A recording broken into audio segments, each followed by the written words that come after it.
Hello everybody, welcome to this new lecture in the quantum mechanics series. इस lecture में initially मैं दो new mathematical bits introduce करूंगा। New in the sense, हो सकता है आप में से कुछ लोग इससे अनफेमिलियर हो, शायद कुछ लोग जानते भी होंगे, ओके, क्योंकि आगे के डिस्कशंस में हमें ये यूज़ करना है। तो वो दो चीज़ें हैं, Fourier transform and Gaussian functions. Okay, Gaussian function या Gaussian distribution. Okay, Fourier transform से स्टार्ट करते हैं। ओके, माना आपके पास कोई फंक्शन है of one variable f x. Okay, तो हम एक मैथमेटिकल वो डिफ़ाइन कर रहे हैं, एक इंटीग्रेशन डिफ़ाइन कर रहे हैं। बेसिकली आप एफ एक्स को ई to power minus iota k x के एक फैक्टर से मल्टीप्लाई कीजिए और इंटीग्रेट कर दीजिए माइनस इन्फिनिटी टू इन्फिनिटी, और साथ में एक वन अपॉन रूट पाई का, आप इसे नॉर्मलाइजेशन फैक्टर की तरह समझ सकते हैं, ये लेके आप इस इंटीग्रेशन को परफॉर्म करेंगे तो x के ऊपर तो डेफिनेट इंटीग्रल है, तो x वेरिएबल तो ख़त्म हो जाएगा, लेकिन ये जो k आपने इंट्रोड्यूस किया है, ये जो इंटीग्रल करके आपको मिलेगा, ये मिलेगा some function which is dependent on k। तो इसी प्रोसेस को हम कहते हैं फूरियर ट्रांसफॉर्म। हमने फंक्शन एफ एक्स जो है उसको फूरियर ट्रांसफॉर्म करके एक दूसरा फंक्शन जी के बना दिया है, g which is a function of k. तो मैथमेटिकली और डिटेल में जाएं तो इसको हम ऐसे कह सकते हैं, हम एक एक्स स्पेस, ओरिजिनल जो हमारा फंक्शन था वो एक्स स्पेस में डिफाइंड था, वहाँ से हम एक नए स्पेस में चले गए हैं विच इज़ द के स्पेस। ओके, तो हमें इतने इसमें जाने की ज़रूरत नहीं है, मैं डायरेक्टली यहाँ पे केवल आपको डेफिनेशन दे रहा हूँ। ये फूरियर ट्रांसफॉर्म की डेफिनेशन है। Given some function f of x, okay, आप उसको इस फैक्टर से मल्टीप्लाई कीजिए e to the power minus iota k x. Okay, integrate कीजिए minus infinity, one upon root two pi का फैक्टर को मैं अभी क्लियर करता हूँ, ये कई बार आप नहीं भी ले सकते हैं या इसकी जगह दूसरा फैक्टर भी हो सकता है, बट बेसिकली ये और e to the power minus iota k x integration minus infinity, ये प्रोसेस करके जो आपको मिलता है, आप कहते हैं ये फंक्शन जो है ये इस वाले फंक्शन का फूरियर ट्रांसफॉर्म है। ओके और फूरियर ट्रांसफॉर्म की इंपॉर्टेंट बात यह है, ये ध्यान में रखें, ये इंटीग्रेशन करने के बाद बेसिकली आप एक इंटीग्रेशन कर रहे हैं, ओके, लेकिन फूरियर ट्रांसफॉर्म करने के बाद आपकी बेसिकली ये जो फंक्शन की जो इन्फॉर्मेशन है ये लॉस्ट नहीं है। फंक्शन की इन्फॉर्मेशन से मतलब, मेरा मतलब क्या है, आप अपने फंक्शन को फिर से रिकवर कर सकते हैं। माना आपको फंक्शन से किसी ने उसका फूरियर ट्रांसफॉर्म बनाया और आपको केवल उसका फूरियर ट्रांसफॉर्म बताया गया, तो केवल इस फूरियर ट्रांसफॉर्म से आप फिर से अपने फंक्शन को रिकन्स्ट्रक्ट कर सकते हैं। कैसे, वो स्टेप मैंने यहाँ पे लिखा हुआ है। अगर जी के ऐसा है तो जी के साथ अगर आप ई टू द पावर यही फैक्टर लेकिन पॉजिटिव एक्सपोनेंशियल लेके मल्टीप्लाई करें, integrate minus infinity to infinity, again one upon root pi का फैक्टर, तो ये इंटीग्रेशन करके आपको जो मिलेगा, अगेन अब की बार इंटीग्रेशन के ऊपर है, तो के वेरिएबल ख़त्म हो जाएगा और एक्स में आपका एक फंक्शन बचेगा और वो फंक्शन आपका ओरिजिनल फंक्शन होगा। ओके, तो इस सेंस में मैं ये कह रहा था कि अगर आपको फंक्शन एफ एक्स के बजाय उसका फूरियर ट्रांसफॉर्म भी पता है, माना केवल यही पता है, तो इस फूरियर ट्रांसफॉर्म से भी आप ये स्टेप अप्लाई करके अपना ओरिजिनल फंक्शन रिकवर कर सकते हैं। और इस स्टेप को हम कहते हैं, इस वाली प्रोसेस को हम कहेंगे, ये हमने इन्वर्स फूरियर ट्रांसफॉर्म किया है। Fourier transform, inverse Fourier transform, again ये मैटर ऑफ चॉइस है, आप किसे फूरियर ट्रांसफॉर्म कहते हैं, किसे इन्वर्स कहते हैं। आप इसे भी फूरियर ट्रांसफॉर्म कह सकते हैं और तब इसे इन्वर्स फूरियर ट्रांसफॉर्म कह सकते हैं। ओके, तो फूरियर ट्रांसफॉर्म बेसिकली ये हमने डिफाइन किया इस तरह का, e to the power minus iota k x या e to the power plus iota k x के मल्टीप्लाई करके आप इंटीग्रल्स कंस्ट्रक्ट करें, तो फंक्शन जो है वो एक्स के बजाय के स्पेस में या के स्पेस से एक्स स्पेस में कन्वर्ट हो जाता है। ओके, तो उसी को उसका फूरियर ट्रांसफॉर्म कहते हैं। ओके, दिस यहाँ पे मैं वन अपॉन रूट टू पाई के फैक्टर की बात कर रहा था, यहाँ दोनों जगह आप देख रहे हैं one upon root two pi का फैक्टर आ रहा है। यहाँ पे थोड़ा आपके पास फ्रीडम होता है, जैसे कुछ ऑथर्स या कुछ बुक्स यहाँ इस फैक्टर को वन रखते हैं, लेकिन तब यहाँ ये factor one upon two pi का लेना पड़ता है, नॉट स्क्वायर रूट पूरा वन अपॉन टू पाई का। या कुछ बुक्स यहाँ वन अपॉन टू पाई का पूरा फैक्टर लेते हैं और तब यहाँ केवल वन आता है। कुल मिला के ये है, यहाँ जो इंटीग्रल के बाहर ये जो कोफिशिएंट्स हैं वन अपॉन रूट पाई, इन दोनों का प्रोडक्ट दोनों जगह मिला के वन अपॉन टू पाई बनना चाहिए। तो आपके पास चॉइस है, यहाँ वन रखे हैं, यहाँ वन अपॉन टू पाई, या यहाँ वन रखे हैं, यहाँ है वन अपॉन टू पाई। लेकिन जो सिमेट्रिक डेफिनेशन है वो ये ज़्यादा सिमेट्रिक है। वैसे भी फूरियर और इन्वर्स फूरियर ट्रांसफॉर्म किस हद तक आप देख सकते हैं सिमेट्रिक है, केवल ये डिफरेंस है।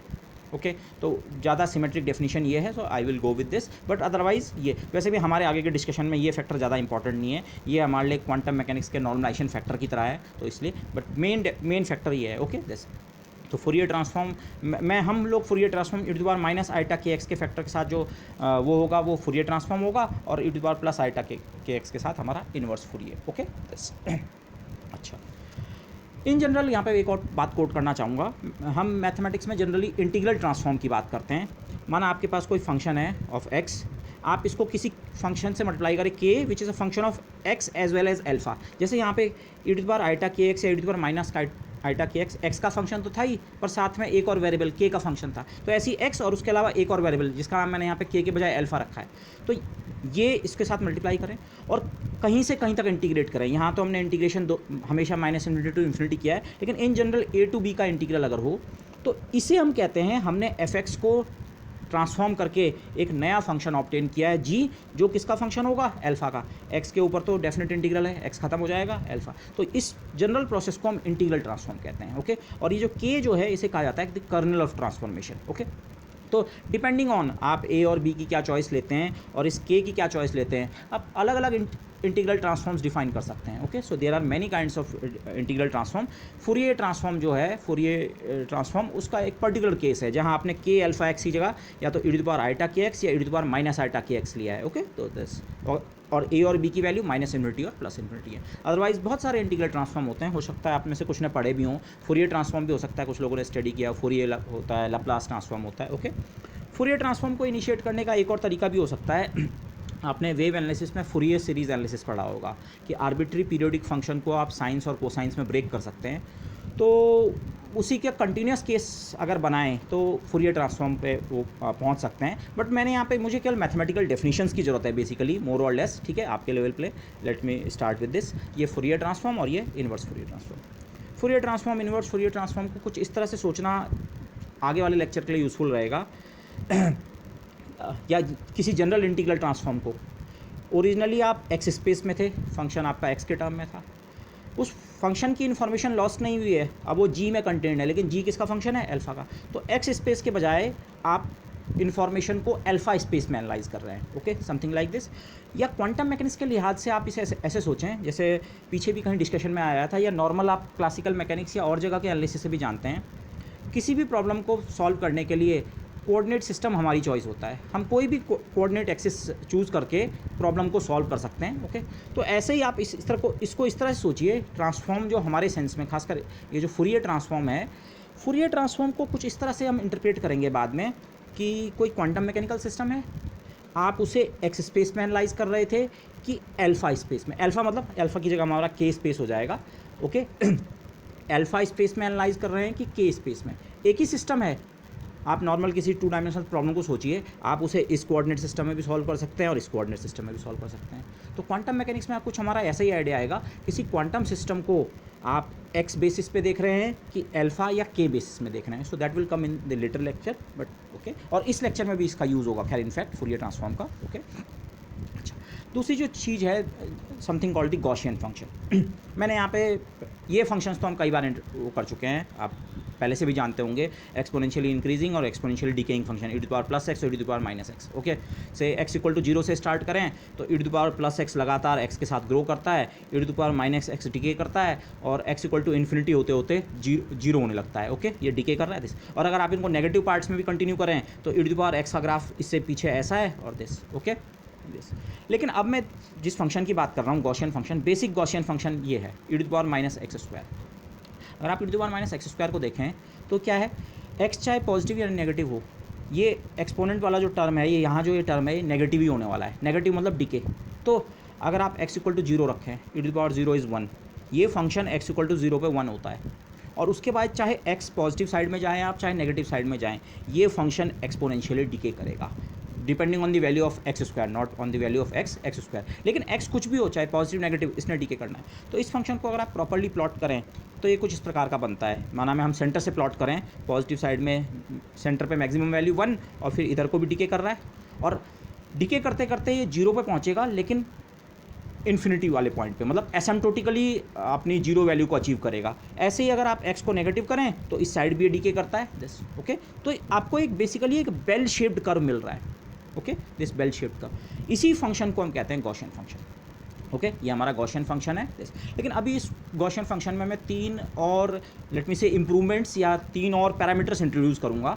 पहली चीज़, e to the power minus x square के बजाय अगर मैं a e to the power minus x square लूँ तो बेसिकली आपने किसी a सम कांस्टेंट, आपने अपने फंक्शन को किसी नंबर से मल्टीप्लाई किया, किसी कांस्टेंट से, तो हर पॉइंट पे उसकी जो वैल्यू थी उतनी बढ़ जाएगी। माना a की वैल्यू 2 है, तो जहाँ पे जितनी वैल्यू थी अब उसका ट्वाइस हो जाएगा। तो ग्राफिकली अगर मैं इसे बहुत सिंपली दिखाऊँ, अगर पहले ये e to the power minus x square था तो 2e⁻x² ये होगा। बेसिकली ये स्केलिंग या नॉर्मलाइजेशन है। क्वांटम मैकेनिक्स के लिहाज से सोचें और कोई वेव फंक्शन और वेव फंक्शन को a टाइम्स, तो नॉर्मलाइजेशन का असर आपको पता है ओवरऑल वेव फंक्शन को शिफ्ट कर देता है। ओके, तो ये बेसिकली ये क्या कर रहा है, हाइट, ये जो अगर मैं इसे सिंपली बेल शेप्ड कर्व कहूँ, पूरे इस बेल शेप्ड कर्व की हाइट को चेंज कर रहा है। ओके, ये a का फैक्टर जो है।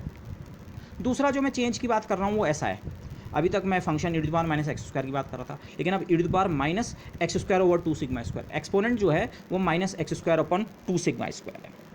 इसको आप कैसे समझ सकते हैं, x की जगह 0 रखिए, x की जगह 0 रखा तो e⁻0 1। ओके, हाइट तो अभी भी 1 है, ये भी बेल शेप्ड कर्व भी बनेगा, लेकिन इसकी हाइट भी उतनी है जितनी ओरिजिनल बेल शेप्ड कर्व की है। तो फिर डिफरेंस क्या है इसमें और इसमें? माना x इक्वल टू, इस वाले केस में अगर आप देखें x इक्वल टू, अगर आप √2σ रखें, सिग्मा कोई कांस्टेंट है, ओके, कोई वैल्यू होगी, सम नंबर होगा, तो x इक्वल टू प्लस या -2σ वाले पॉइंट पे अगर आप चले जाएं, x की जगह प्लस या -2σ रखें, तो आप देखें ये फंक्शन कितना बनेगा, x की जगह प्लस में या -2σ बना तो न्यूमरेटर डिनोमिनेटर बराबर बनेंगे, cancel, e⁻⁻1 e⁻⁻1 is 1/e, 1/e लगभग होता है 37%। मतलब ये फंक्शन जो मैंने यहाँ पे लिखा है, ये फंक्शन ऐसा है कि इस वाले पॉइंट्स पर पॉजिटिव साइड में √2σ डिस्टेंस जाने पे या नेगेटिव साइड में इतनी डिस्टेंस जाने पर ये फंक्शन गिरते गिरते, ये बेल शेप्ड कर्व अपनी मैक्सिमम से कितनी वैल्यू पे आ जाता है, लगभग 37% के आसपास की वैल्यू पे, 1/e के फैक्टर। ये फंक्शन को मैंने ऐसे दिखाया है। ओके, ये कुछ ऐसा है तो बेल शेप्ड कर्व ही है।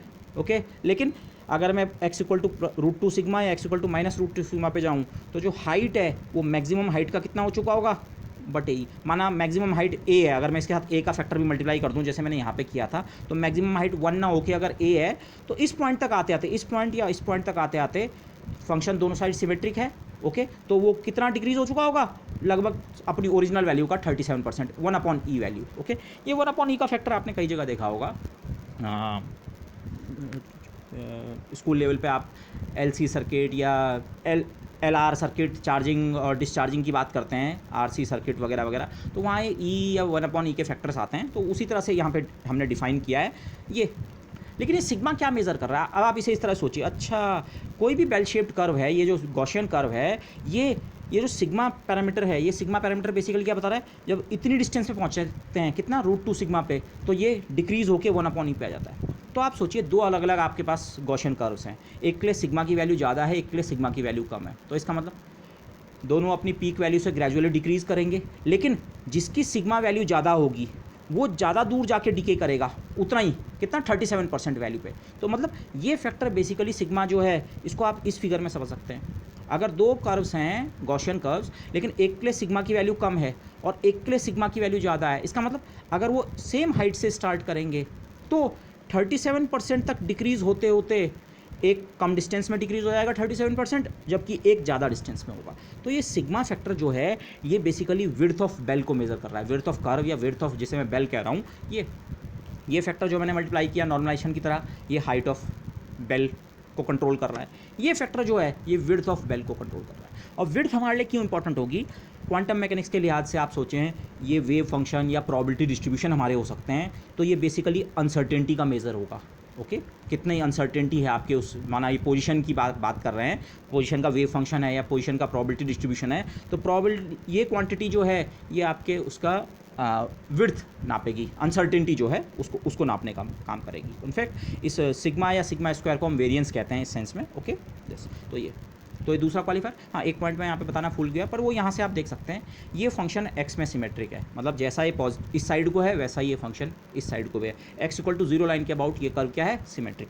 ओके, इसको अप्लाई करने के बाद भी सिमेट्रिक है, इसको अप्लाई करने के बाद भी सिमेट्रिक है। तीसरा जो हम इसमें चेंज कर रहे हैं, माना आप कर्व को e⁻x² फंक्शन की जगह e⁻x - a का स्क्वायर लें फंक्शन, तो बेसिकली, और a को हम बाद में मैं x बार से रिप्लेस करूँगा। ओके, वो बाद में बात करते हैं, बट दिस बेसिकली ये जो फंक्शन है, अगर आप इसे प्लॉट करें, इस वाले फंक्शन को हमने प्लॉट किया, ये बेल शेप्ड कर्व है जिसकी पीक बनती है x इक्वल टू 0 पे। ये भी बेल शेप्ड कर्व है, लेकिन इसकी पीक होगी at x equal to a।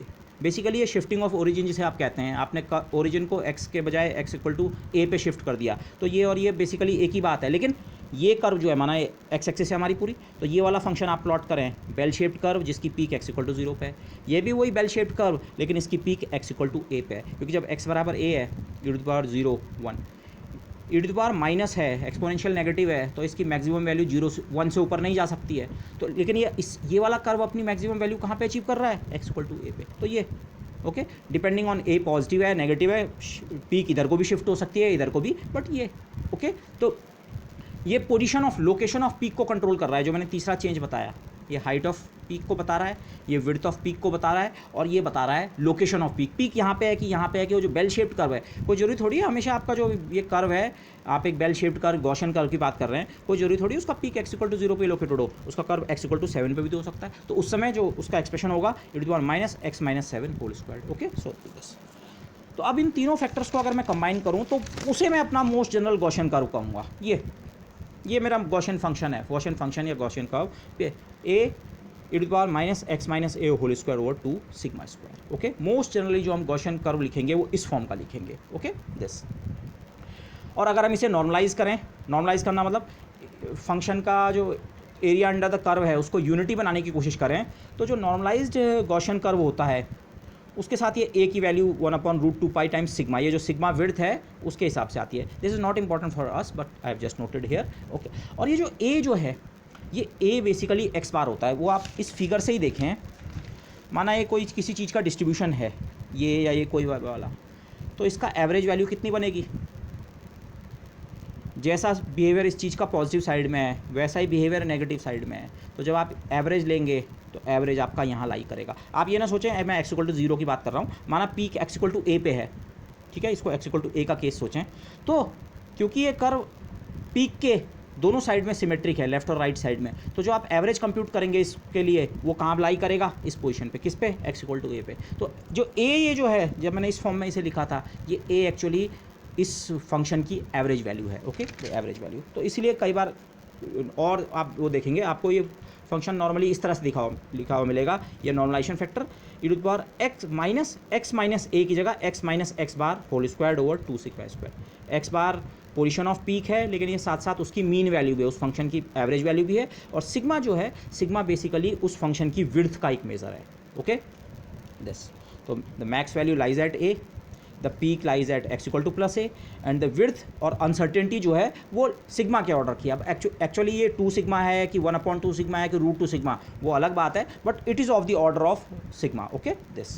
अच्छा, एक और इम्पॉर्टेंट प्रॉपर्टी जिसकी मुझे आगे ज़रूरत पड़ेगी, ठीक है, वो ये है, अगर माइनस इन्फिनिटी से इन्फिनिटी तक इस फंक्शन को हम इंटीग्रेट करें, गॉसियन फंक्शन को, ओके सिंपल ये वाला e to the power minus x square d x को, तो वो आंसर होता है √π। ओके ये कैसे निकालते हैं मैं इसकी डिटेल्स में नहीं जा रहा हूँ, okay you can try looking it.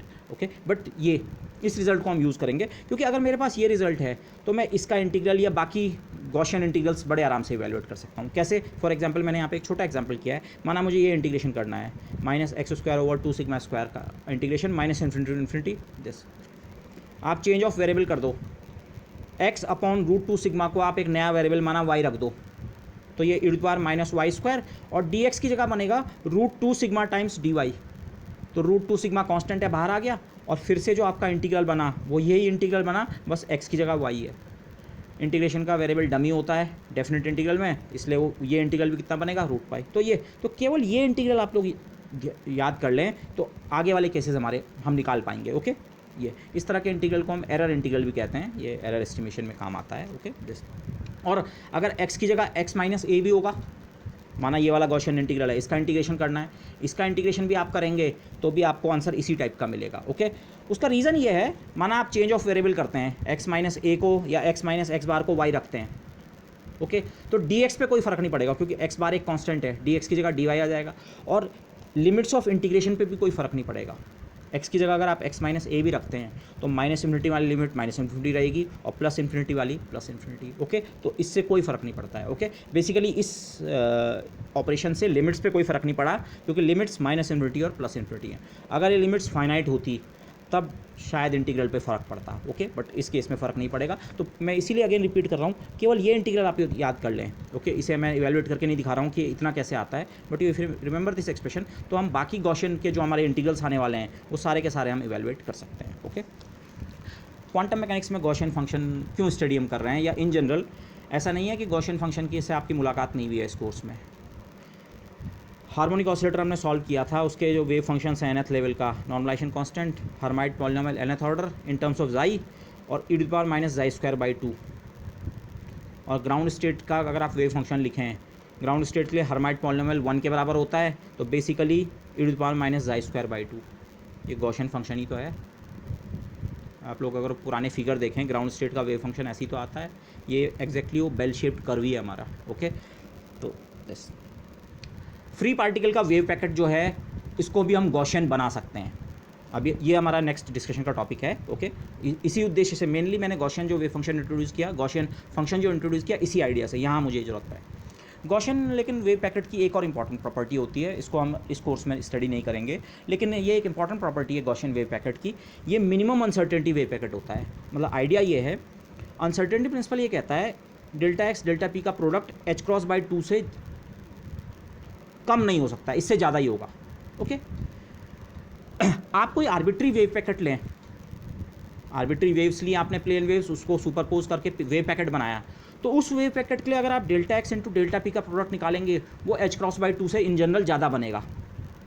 लेकिन अगर आप अपना वेव पैकेट गॉसियन कंस्ट्रक्ट करते हैं, आपका वेव पैकेट अगर गॉसियन है, तो गॉसियन वेव पैकेट के लिए ये अनसर्टेनिटी वाला रिलेशन अपनी इक्वल टू वाली लिमिट को टच करता है। मिनिमम अनसर्टेनिटी जितनी मिनिमम पॉसिबल वैल्यू है उससे कम तो नहीं हो सकता, अनसर्टेनिटी प्रिंसिपल इससे नीचे तो अलाउ नहीं करता है, पर मिनिमम इतने तक हो सकती है। तो उस केस में, किस केस में, जब आपका वेव पैकेट गॉसियन होता है, तो उस समय जो अनसर्टेनिटी होती है वो अपने मिनिमम वैल्यू को टच करती है। ओके, तो so it is also called the minimum uncertainty wave packet. Okay, और ये हमारे नेक्स्ट लेक्चर में आएगा। ठीक है, ये इसकी कुछ झलक आप इस लेक्चर में भी देखेंगे। यहाँ पे हम फूरियर ट्रांसफॉर्म देखेंगे। फूरियर ट्रांसफॉर्म हम एक्स स्पेस और के स्पेस पे देखेंगे। ठीक है, मैं शायद के स्पेस का नाम के स्पेस भी ना कहूँ, पर के वेरिएबल्स और एक्स वेरिएबल में आप फूरियर ट्रांसफॉर्म देखेंगे। के बेसिकली हमारा वही होगा, मोमेंटम के साथ रिलेटेड जो वेव वेक्टर होता है, p=h×k। ओके, तो यहाँ पे आप देखेंगे गॉसियन फंक्शन का ट्रांसफॉर्मेशन गॉसियन ही मिलता है। ओके, और उनकी विड्थ में एक रिलेशन देखने को मिलेगा। तो ये भी एक इंपॉर्टेंट पॉइंट होता है क्वांटम मैकेनिक्स में उसके लिए। ओके, देखते हैं कितने डिटेल में हम आगे के लेक्चर्स में डिस्कस करते हैं, पर क्वांटम मैकेनिक्स में और इन जनरल थ्योरेटिकल फिजिक्स में Gaussian functions appear very very commonly. Okay, stat mech आप में से जो लोग पढ़ रहे हैं या हायर क्लासेस में पढ़ेंगे, तो या प्रोबेबिलिटी में हम बात करते हैं, तो प्रोबेबिलिटी में एक तरह का डिस्ट्रीब्यूशन होता है जिसे हम नॉर्मल डिस्ट्रीब्यूशन कहते हैं। तो वहाँ पे गॉसियन हमारा फंक्शन आता है। ओके, उस तरह का बेल शेप्ड कर्व आपको मिलेगा। गॉसियन फंक्शन की कुछ इंपॉर्टेंट प्रॉपर्टीज़ मैं यहाँ पे कोट करना चाहूँगा। अगेन डायरेक्टली हमारे लिए शायद बहुत ज़्यादा रेलिवेंट नहीं होंगी, बट जस्ट टू कोट, अगर आपके पास कोई गॉसियन डिस्ट्रीब्यूशन है, तो उसका चाहे आप मीन निकालें, चाहे मीडियन निकालें, चाहे मोड निकालें, वो x बार बनता है। मीन तो मैं आपको क्वालिटेटिवली बता ही चुका हूँ, ये बेल शेप्ड कर्व, इसकी पीक x=x बार पे है, और x=x बार के जैसा लेफ्ट हैंड साइड में इसका बिहेवियर है वैसा ही राइट हैंड साइड में। तो इस फंक्शन की मीन वैल्यू अगर आप निकालें तो वो x बार बनेगी। लेकिन इस डिस्ट्रीब्यूशन की अगर मीन के अलावा आप मीडियन और मोड में निकालें, वो भी x बार बनते हैं। और वेरिएंस जो होता है इसका सिग्मा स्क्वायर, वो भी मैं आपको डिस्कस कर चुका हूँ। ये सिग्मा स्क्वायर जो है, जिसे हम क्वांटम मैकेनिक्स में अनसर्टेनिटी से रिलेट करते हैं, स्टैटिस्टिक्स में हम उसे वेरिएंस कहते हैं। तो इसका वेरिएंस बेसिकली ये सिग्मा स्क्वायर इसका वेरिएंस ही होता है। मतलब वो बेल शेप्ड कर्व का जो डेटा है, ये मीन वैल्यू के अबाउट कितना स्कैटर्ड है उसका मेज़र होता है ये सिग्मा स्क्वायर। सिग्मा विड्थ का ही मेज़र तो है, तो विड्थ ही तो आपको स्कैटरिंग बता रहा है, डेटा आपका किस हद तक मीन वैल्यू के अबाउट छितरा हुआ है। ओके, सारा का सारा डेटा मीन वैल्यू पे कंसंट्रेटेड नहीं है, मीन वैल्यू के अगल बगल उसका बिखराव है। तो किस हद तक बिखराव है ये कर्व की विड्थ ही तो बताएगी। तो विड्थ, ओके, तो वेरिएंस ये दिस। और एक और प्रॉपर्टी जो है इसकी, इस डिस्ट्रीब्यूशन के जितने भी हायर मोमेंट्स होते हैं वो सारे के सारे, जिन्हें हम क्यूमुलेंट्स कहते हैं, वो ज़ीरो होते हैं। ओके, हायर मोमेंट्स का मतलब क्या है, आप किसी डिस्ट्रीब्यूशन का मीन कैसे निकालेंगे, माना f(x) कोई डिस्ट्रीब्यूशन है, मीन कैसे निकालेंगे, x/f(x) का इंटीग्रल करके। सेकंड मोमेंट का मतलब है x² f(x) का इंटीग्रल पूरे रीजन के ऊपर करके उसकी एवरेज वैल्यू निकालना। थर्ड मोमेंट का मतलब x³ f(x) करके। ठीक है, ये सारे मोमेंट्स किसी हर डिस्ट्रीब्यूशन के लिए उसकी कुछ प्रॉपर्टीज़ को इंडिकेट करते हैं। तो गॉसियन डिस्ट्रीब्यूशन की इंपॉर्टेंट प्रॉपर्टी है। इसका फर्स्ट जो वो है मोमेंट है बेसिकली x बार, पीक की वैल्यू, सेकंड मोमेंट जो है बेसिकली सिग्मा स्क्वायर या उसका स्क्वायर रूट जो भी आप कहें वेरिएंस से रिलेटेड होता है, लेकिन इसके जितने भी हायर मोमेंट्स हैं वो बाकी सारे के सारे क्या होते हैं, जीरो होते हैं। Okay, these are some property जो स्टैट मैथ जो स्टूडेंट्स पढ़ेंगे या पढ़ रहे हैं उनके लिए थोड़ा यूजफुल हो सकती हैं दीज प्रॉपर्टीज़। अब चलते हैं हम अपने armed with this information about Fourier transform and Gaussian functions, let's move towards our discussion. हम यहाँ पे बात करेंगे जनरल सॉल्यूशन। जनरल सॉल्यूशन से मेरा मतलब है टाइम डिपेंडेंट वाला most general solution for a free particle in 1D। Free particle 1D में हमने सॉल्व किया था, लेकिन वहाँ पे हमने टाइम इंडिपेंडेंट सॉल्यूशन निकाला था। यहाँ पे हम टाइम डिपेंडेंट वाले सॉल्यूशन की बात कर रहे हैं और वो भी मोस्ट जनरल। मोस्ट जनरल मतलब super position. Let me, I have done this in detail over here, let me start. ये श्रोडिंगर इक्वेशन है टाइम डिपेंडेंट वाली फ्री पार्टिकल के लिए। फ्री पार्टिकल के लिए पोटेंशियल आप जीरो ले सकते हैं, वैसे तो पोटेंशियल कांस्टेंट से भी काम चल जाता, पर और सिंप्लिसिटी के लिए फ्री पार्टिकल मतलब पोटेंशियल हर लोकेशन पे और हर टाइम पे कितना है, जीरो। तो ये श्रोडिंगर इक्वेशन है minus cross by 2m del 2 by del x2 plus V की जगह zero, psi x t equal to iota h cross del psi by del t. Time dependent वाली वेव इक्वेशन। जब potential constant होता है हम separation of variables की trick अपनाते हैं। ओके, ये पार्ट मैं अलग से कर चुका हूँ but let me repeat over here. माना इस फ्री पार्टिकल के लिए हम इस प्रॉब्लम को सॉल्व करना चाह रहे हैं, हम साई एक्स टी निकालना चाह रहे हैं। तो साई एक्स टी को हमने कैसे निकाला, हमने साई को सपोज किया product of phi and f, phi only function of x and f only function of t. ये यहाँ आप सब्स्टिट्यूट करें और सेपरेशन ऑफ वेरिएबल के जो स्टेप्स होते हैं वो अप्लाई करें तो आपको पता लगता है, अच्छा ये फाई वाला पार्ट जो है वो इस इक्वेशन को ओबे करेगा, minus h cross by 2m d2 by d x two of phi equal to E phi. और f जो है वो e to the power minus iota E t over h cross. Separation of variable में हमने generally कर रखा है कि टाइम इंडिपेंडेंट इक्वेशन से हम टाइम डिपेंडेंट इक्वेशन से टाइम इंडिपेंडेंट इक्वेशन पे पहुंच जाते हैं। Schrodinger's time dependent, Schrodinger's time independent. Operator function equal to operator function, eigen value equation. Okay, और इस इक्वेशन, ये आइगन वैल्यू इक्वेशन है, इसको सॉल्व करके फाई और ई दोनों निकल आते हैं। फ्री पार्टिकल के केस में तो ये इक्वेशन इतनी सिंपल है, आप इसे क्रॉस मल्टीप्लाई करें फाई डबल डैश और के, अगर मैं 2m e by h cross square को के डिफाइन करूँ उसके स्क्वायर रूट करो तो ये phi double dash plus k square phi equal to zero है। हार्मोनिक ऑसिलेटर इक्वेशन, इसका solution simply e to the power plus minus iota k. हम कर चुके हैं पीछे, बट यहाँ पे मैं इस तरह से आ रहा हूँ। मेरा एम ये है, मैं इस इक्वेशन का सॉल्यूशन निकालना चाह रहा हूँ। अब की बार मेरा कंसंट्रेशन केवल फाई पे नहीं है, मेरा कंसंट्रेशन साई पे है। साई विच is a function of x T, time dependent वाला वेव फंक्शन। ओके, और ये के जो है ये मोमेंटम से रिलेटेड है, p equal to h cross k. ये जो हमें इन्फॉर्मेशन मिली यहाँ पे, जरा इसको वो करें, टाइम इंडिपेंडेंट वाले पार्ट की इन्फॉर्मेशन को जरा देखें क्या मिला था हमें। एनर्जी की मिनिमम वैल्यू जीरो हो सकती है। ओके, एनर्जी जीरो या उससे ऊपर पॉजिटिव होगी, एनर्जी की मिनिमम वैल्यू जीरो। लेकिन इस केस में हमें एनर्जी का क्वांटाइजेशन देखने को नहीं मिलता है, मतलब all possible values of energy are possible. Zero, zero से ऊपर हर पॉसिबल वैल्यू है up to infinity. Okay, positive values only. और ई की हर वैल्यू के करस्पॉन्डिंग के की एक वैल्यू बनेगी। के को हम यहाँ पे केवल पॉजिटिव स्क्वायर रूट डिफाइन कर रहे हैं, तो ई की हर वैल्यू के लिए जीरो के लिए जीरो, और उसके बाद ई की जो भी पॉजिटिव वैल्यू है उसके लिए के की एक पॉजिटिव वैल्यू बनेगी। तो मैंने उनको इस तरह से दिखाया। अच्छा, ई और के का एक पेयर हम बना सकते हैं। पेयर का मतलब ये है केवल यहाँ पे ई की वैल्यू से के की वैल्यू निकाल सकते हैं या के की वैल्यू से ई की वैल्यू। ठीक है, माना लोएस्ट वैल्यू ई की वैल्यू जीरो तो के की वैल्यू जीरो। ये अगली कोई ई की वैल्यू माना E1 तो के की करस्पॉन्डिंग वैल्यू कोई K1 होगी, ऐसे K2 दिस। और अगर आप इसे प्लेन वेव्स के टर्म में सोचें, ये प्लेन वेव्स हैं। प्लेन वेव का मतलब होता है वेव्स ऑफ डेफिनेट मोमेंटम, या के बेसिकली लैम्डा से रिलेटेड होता है, 2 पाई बाई लैम्डा। जैसे जैसे हम इसमें ऊपर की तरफ जा रहे हैं, एनर्जी स्केल में ऊपर की तरफ जा रहे हैं, तो के की वैल्यू भी इंक्रीज़ कर रही है। के की वैल्यू इंक्रीज़ करना मतलब लैम्डा डिक्रीज़ होना। माना किसी पर्टिकुलर वैल्यू के लिए के वेव, उस वेव को मैं ऐसे दिखाऊँ, इस कॉम्प्लेक्स वेव को मैं ऐसे दिखाऊं कि हाँ इसकी वेवलेंथ इस टाइप की है, तो हायर के वैल्यू पे, हायर एनर्जी या हायर के वैल्यू वाली जो वेव है उसकी वेवलेंथ क्या हो रही है, कम हो रही है। फ्रीक्वेंसी बढ़ रही है, वेवलेंथ कम हो रही है। ये केवल सिंबॉलिक है।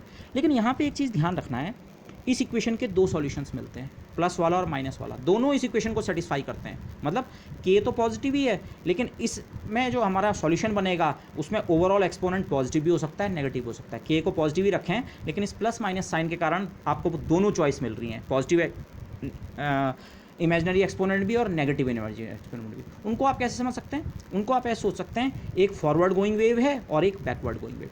एनर्जी की हर वैल्यू के लिए एक्चुअली आपको दो सॉल्यूशन मिल रहे हैं, एक फॉरवर्ड गोइंग वेव प्लस वाली और एक बैकवर्ड गोइंग वेव नेगेटिव वाली। ओके दिस तो ये, लेकिन इस इन्फॉर्मेशन को मैं अब एक दूसरी तरह से डिपिक्ट करूँगा।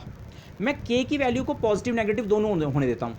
ये के का जो स्क्वायर रूट है, एनर्जी तो पॉजिटिव ही होगी, जीरो और या उससे ऊपर पॉजिटिव, लेकिन के को मैं पॉजिटिव नेगेटिव दोनों वैल्यू लेने देता हूँ, और तब मैं ये कहूँगा मुझे यहाँ प्लस माइनस साइन की जरूरत नहीं है। मतलब मेरा सॉल्यूशन सिंपली कितना होगा, e⁻ हो जाएगा सॉल्यूशन। वही बात कह रहा हूँ लेकिन स्लाइटली डिफरेंट वे में, के को हम पॉजिटिव नेगेटिव दोनों वैल्यू लेने देंगे, और तब मेरे को सॉल्यूशन केवल कितना लिखना है, e⁻. एनर्जी स्टिल पॉजिटिव है लेकिन के पॉजिटिव नेगेटिव दोनों हो सकता है। तो इस वाली नोटेशन में तो हमारी के की जो रेंज थी 0 से इन्फिनिटी तक थी। अगर मैं इस नए नोटेशन में वर्क करूं कि नहीं, मैं के को पॉजिटिव और नेगेटिव दोनों वेरिएबल अलाउ कर रहा हूं, ओके, तो सिंपली 5x का सॉल्यूशन मैं इतना लिखूंगा। इसके साथ अब मुझे प्लस माइनस लिखने की जरूरत नहीं है, क्योंकि प्लस माइनस कहाँ से आ जाएगा, के अपने आप पॉजिटिव और नेगेटिव वैल्यू दोनों ले सकता है, ओके। तो बेसिकली मैं यहाँ पे टू फोल्ड डीजेनरेसी की बात कर रहा हूँ। टू फोल्ड डीजेनरेसी क्यों, माना आप एनर्जी के किसी पर्टिकुलर वैल्यू की बात करें, एक एनर्जी लेवल की बात करें, क्वांटाइजेशन नहीं है पर एनर्जी लेवल की आप सोच सकते हैं। एनर्जी की एक वैल्यू के करस्पॉन्डिंग के की दो वैल्यू हैं, के की दो वैल्यू मतलब दो सॉल्यूशंस हैं, तो टू फोल्ड डीजेनरेसी है, ओके।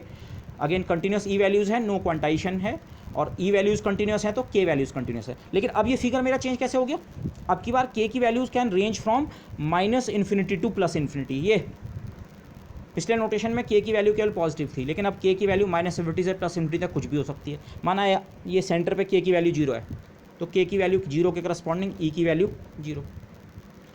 आप ई की कोई दूसरी वैल्यू लो, पॉजिटिव वैल्यू, एनर्जी तो पॉजिटिव ही होगी, एनर्जी की कोई पॉजिटिव वैल्यू लो तो उसके करस्पॉन्डिंग के दो आंसर मिलेंगे, एक प्लस के और एक माइनस के। तो माना ई की कोई वैल्यू E1 है तो उसके करस्पॉन्डिंग एक K1 भी हो सकता है वेव वेक्टर, और एक वेव वेक्टर -K1 भी हो सकता है। क्या मतलब है इस चीज़ का, इसको मैंने ये कल ग्राफिकल रिप्रेजेंटेशन किया है। अच्छा, ये एनर्जी 0 है, इसके करस्पॉन्डिंग के 0 है। एनर्जी की वैल्यू E1, मैंने यहाँ भी E1 लिखा है, E1 प्लस, दोनों ई प्लस हैं, लेकिन इसके करस्पॉन्डिंग वेव वेक्टर K1 और इसके करस्पॉन्डिंग वेव वेक्टर -K1। ऐसी एक higher value of energy E2 के करस्पॉन्डिंग वेव वेक्टर +K2 और E2 के करस्पॉन्डिंग -K2। तो अगर आप एनर्जी को अब भूल जाएं, मैं के की अलाउड वैल्यूज़ की बात कर रहा हूँ। के की अलाउड वैल्यूज़ क्या हैं, -∞ टू +∞। हर पॉसिबल वैल्यू पॉसिबल है, ओके। पिछले केस में मैं ऐसे दिखा रहा था, ये फॉरवर्ड गोइंग वेव है और ये बैकवर्ड गोइंग। तो अब की बार आप सोचिए, ये वाली जो हैं ये फॉरवर्ड गोइंग वेव्स हैं और ये बैकवर्ड गोइंग वेव्स, ओके। तो उसी इन्फॉर्मेशन को इस तरह से दिखाया क्योंकि ये हमारे लिए थोड़ा आसान रहेगा डिस्कशन करना। आप ऐसे में भी इस डिस्कशन को कर सकते हैं, लेकिन उसी डिस्कशन को हम अपने माइंड में ऐसे करके बैठाने की कोशिश कर रहे हैं कि हाँ, इस समय जो सॉल्यूशंस मिले, हर एनर्जी वैल्यू के करस्पॉन्डिंग दो के वैल्यूज़ हैं, एक पॉजिटिव और एक नेगेटिव, और के की जो टोटल रेंज है वो -∞ से +∞ तक कोई भी वैल्यू हो सकती है, ओके। दस अलग अलग के वैल्यूज़ का मतलब क्या है, उन वेव्स की वेवलेंथ या फ्रीक्वेंसी क्या है, अलग अलग। के वैल्यू कम होने का मतलब वेवलेंथ ज़्यादा, के होता है 2π/λ, तो के और लैम्डा में इन्वर्स रिलेशन है। के कम होना मतलब वेवलेंथ ज़्यादा होना, और के बढ़ना चाहे पॉजिटिव या नेगेटिव साइड में, के बढ़ने का मतलब वेवलेंथ का कम होना या फ्रीक्वेंसी का बढ़ना, जिसको मैंने लगभग यहाँ पे दिखाने की कोशिश की है। तो अब मैं अपना टाइम डिपेंडेंट वाला वेव फंक्शन कंस्ट्रक्ट कर सकता हूँ। सेपरेशन ऑफ वेरिएबल से हमने कहा था हमारा वेव फंक्शन होगा 5x × ft, तो 5x ये रहा और ft ये रहा। इसके साथ मैं एक कांस्टेंट भी ले सकता था, पर कांस्टेंट नॉर्मलाइजेशन हम वैसे भी बाद में सेट करेंगे और यहाँ पे तो मुझे उसकी ज़रूरत भी नहीं है। इस c को मैं 1 ले ले रहा हूँ। तो simply for a particular value of k की किसी गिवन वैल्यू के लिए, क्योंकि अब मैं सॉल्यूशंस को k के टर्म में डिस्क्राइब करूँगा, k की माना ये वाली वैल्यू -7 वाली, तो उसके करस्पॉन्डिंग का जो आपका कंप्लीट सॉल्यूशन है वो ये होगा। यहाँ ध्यान कीजिए, c को तो मैंने 1 रख दिया, k की वैल्यू जो है, जिस पर्टिकुलर k वैल्यू की आप बात कर रहे हैं वो k वैल्यू यहाँ रखेंगे, और एनर्जी को भी मैंने E लिखा है, लेकिन इस E को आपको ये सोचना है, ये E असल में k के टर्म में है, कितना, k²2 ओके। मैंने बार बार उतना लिखने से बचने के लिए इसे सिंपली E लिख के काम चला रहा हूँ, बट यू मस्ट रिमेंबर ये E कितना है, h×2 ओके दिस। और हो सकता है मैं कई बार इसे और सिंप्लिसिटी में इस तरह से भी लिखूँ। आइंस्टीन रिलेशन से आप जानते हैं E = h×ω, तो ये वाला फैक्टर बेसिकली e⁻ -iωt है। ये e⁻kx e⁻−iωt, आइटा कॉमन ले लें, e⁻kx -ωt। तो टाइम डिपेंडेंट सॉल्यूशन है वो बेसिकली एक प्लेन वेव है, e⁻kx -ωt। या आप h× का फैक्टर ओमेगा और k में इंट्रोड्यूस करें तो k की जगह p आ जाता है और ओमेगा की जगह e। p = h×k होता है और E = h×ω। तो ऐसे लिखो, ऐसे लिखो, ऐसे एक ही बात है। तो एक पर्टिकुलर k वैल्यू के करस्पॉन्डिंग का जो सॉल्यूशन है वो मैंने लिख दिया, क्योंकि ये सेपरेशन ऑफ वेरिएबल्स ने मुझे बताया था अच्छा टाइम डिपेंडेंट का सॉल्यूशन आप ये और ये निकाल देंगे तो इनको मल्टीप्लाई करके साई एक्स टी बन जाएगा। तो साई हमें पता लगा, साई और एफ हमें पता लगे, ये दोनों के की वैल्यू पे डिपेंड करते हैं। एफ ये है लेकिन एनर्जी खुद के पे डिपेंड करती है, तो के की किसी वैल्यू के लिए ये फंक्शन कुछ वैल्यू लेगा और के की किसी वैल्यू के लिए ये एफ एक्स भी कुछ बनेगा इस प्रकार का। तो इन दोनों को मल्टीप्लाई करके आपको के की एक पर्टिकुलर वैल्यू के लिए, इसी में मैंने यहाँ के लिखा है, for a given value of के जो आपका टाइम डिपेंडेंट वेव फंक्शन है वो इस प्रकार का है। लेकिन फिर हमने एक और प्रॉपर्टी पिछले लेक्चर में स्टडी की है, Schrödinger's time dependent equation linear होती है और उस लीनियरिटी के कारण आप सुपरपोजिशन कर सकते हैं, सॉल्यूशंस सुपरपोज हो सकते हैं। मतलब ये के की एक वैल्यू के करस्पॉन्डिंग का सॉल्यूशन है, माना के की इस वैल्यू के करस्पॉन्डिंग का, ऐसी के की दूसरी वैल्यू के करस्पॉन्डिंग का भी एक सॉल्यूशन होगा और के की तीसरी वैल्यू और के इन प्रिंसिपल के की हर वैल्यू के लिए आपके पास एक सॉल्यूशन है। और क्योंकि Schrodinger time dependent equation linear है तो मोस्ट जनरल सॉल्यूशन जो आप लिख सकते हैं वो उन सारे सॉल्यूशंस का superposition, something like this Sai x T most general. अब मैंने यहाँ के नहीं लिखा है, वो होगा इस तरह का एक एक सॉल्यूशन पिक करो, e to the power iota k x के की किसी वैल्यू वाला, e to the power minus iota E t. Again यहाँ रिमेंबर आप ये कीजिए ई जो है ये मैं शॉर्ट हैंड लिख रहा हूँ, ई का मतलब हमेशा ये है, ओके के की किसी पर्टिकुलर वैल्यू के लिए ये एक सॉल्यूशन और इसको ए के से मल्टीप्लाई कर दो, ए के मतलब इसका कोफिशिएंट। सुपरपोजिशन ऐसी तो करते हैं, माना दो सॉल्यूशंस हैं फाई 1 और फाई 2, तो A1 phi 1 plus A2 phi 2, तो A, लेकिन यहाँ A किसकी वैल्यू के हिसाब से, K की वैल्यू से। आप कौन से वाले K वाले सॉल्यूशन की बात कर रहे हैं, इस वाले की, तो उसके करस्पॉन्डिंग ये कोफिशिएंट होगा। अच्छा K इक्वल टू -7 वाला सॉल्यूशन तो ये आ गया, लेकिन उसका कोफिशिएंट A-7 की कुछ वैल्यू होगी। ऐसे ही दूसरा वाला सॉल्यूशन, उसका कितना पार्ट है, तीसरा वाला, तो आप सारे सॉल्यूशंस को क्या कर रहे हैं, सुपरपोज। लेकिन यहाँ पे सुपरपोजिशन आप समेशन से नहीं करेंगे, इंटीग्रेशन से। रीज़न, के की वैल्यूज़ डिस्क्रीट नहीं है, के की सारी वैल्यूज़ अलाउड हैं -इन्फिनिटी से इन्फिनिटी तक। तो जो most general solution for a free particle आप लिख सकते हैं वो यहाँ पे लिखा हुआ है।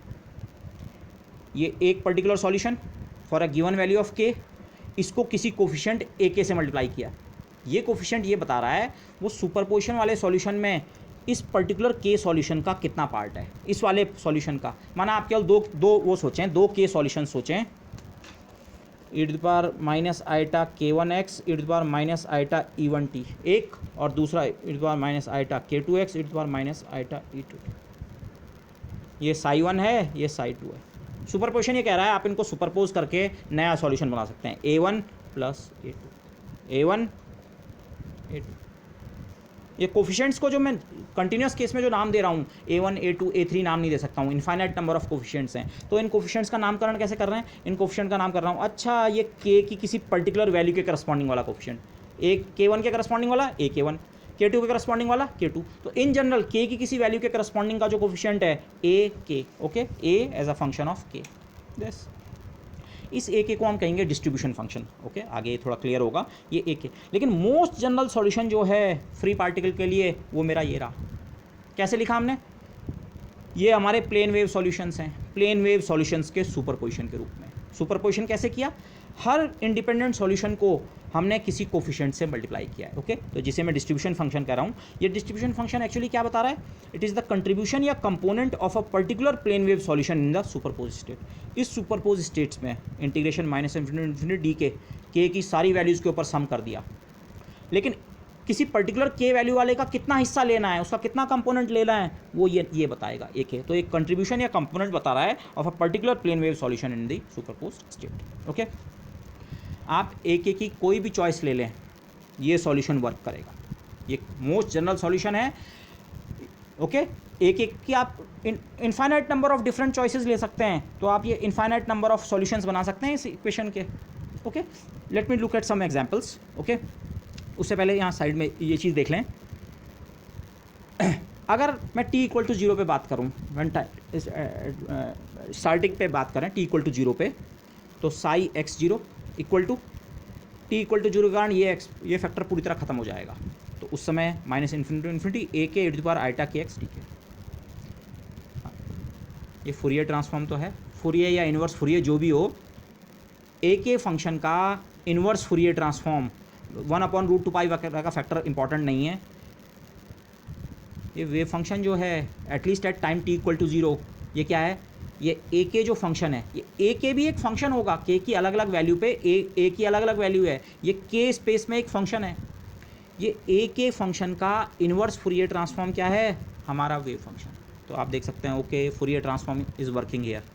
Okay, this will be connected in the next lecture, but आप देख सकते हैं फूरियर ट्रांसफॉर्म यहाँ पे ऑटोमेटिकली इंट्रोड्यूस हो रहे हैं। हमारा एट टी इक्वल टू 0 पे तो ये चीज़ बहुत ट्रांसपेरेंटली दिख रही है। हमारा वेव फंक्शन उस समय टी इक्वल टू 0 पे ये ए के कोफिशिएंट्स का क्या है, इन्वर्स फूरियर ट्रांसफॉर्म। और ये वैसे अदर टाइम्स पे भी ये इक्वेशन होल्ड कर रही है। अदर टाइम्स पे कैसे, e to power iota k x का फैक्टर मैंने अलग कर दिया, मतलब पहले इसे लिख दिया, फिर ए के इंटू ये लिखा है, ए के का फंक्शन है, और e to power minus iota t E की जगह एच क्रॉस के स्क्वायर बाई 2m, ये भी तो के का फंक्शन है। ये सारा कुछ मिला के असल में के का फंक्शन है। के अलावा टी का भी फंक्शन है, बट के का फंक्शन है। के फंक्शन को e to power iota k x से मल्टीप्लाई करके माइनस इन्फिनिटी से इन्फिनिटी तक इंटीग्रेट किया, वही तो फूरियर ट्रांसफॉर्म या इन्वर्स फूरियर ट्रांसफॉर्म होता है। ये इक्वेशन एक्चुअली जो आपका सुपरपोज्ड वेव फंक्शन है वो कुल मिला के क्या है, वो मोर और लेस ये जो है, ये डिस्ट्रीब्यूशन फंक्शन जो जिसे मैं कह रहा हूँ उसका फूरियर ट्रांसफॉर्म है। ओके, अब एक एक की मैं कुछ चॉइसेस यहाँ पे इंडिकेट कर रहा हूँ, ठीक है, ताकि आप समझ सकें डिस्ट्रीब्यूशन फंक्शन का क्या सेंस है। अगेन मैंने यहाँ पे लिखा है ए के का क्या मतलब है, ए के है component of the plane wave of momentum p equal to h cross k in the superposition. एक पर्टिकुलर प्लेन वेव जिसके लिए के की वैल्यू कुछ फिक्स्ड वैल्यू है, उसका कितना हिस्सा है इस सुपरपोजिशन में, कम है, ज़्यादा है, जीरो है, एब्सेंट भी हो सकता है। माना एक ए 7 की वैल्यू जीरो है, तो मतलब के इक्वल टू 7 वाला कंपोनेंट इस सुपरपोजिशन में मिसिंग है।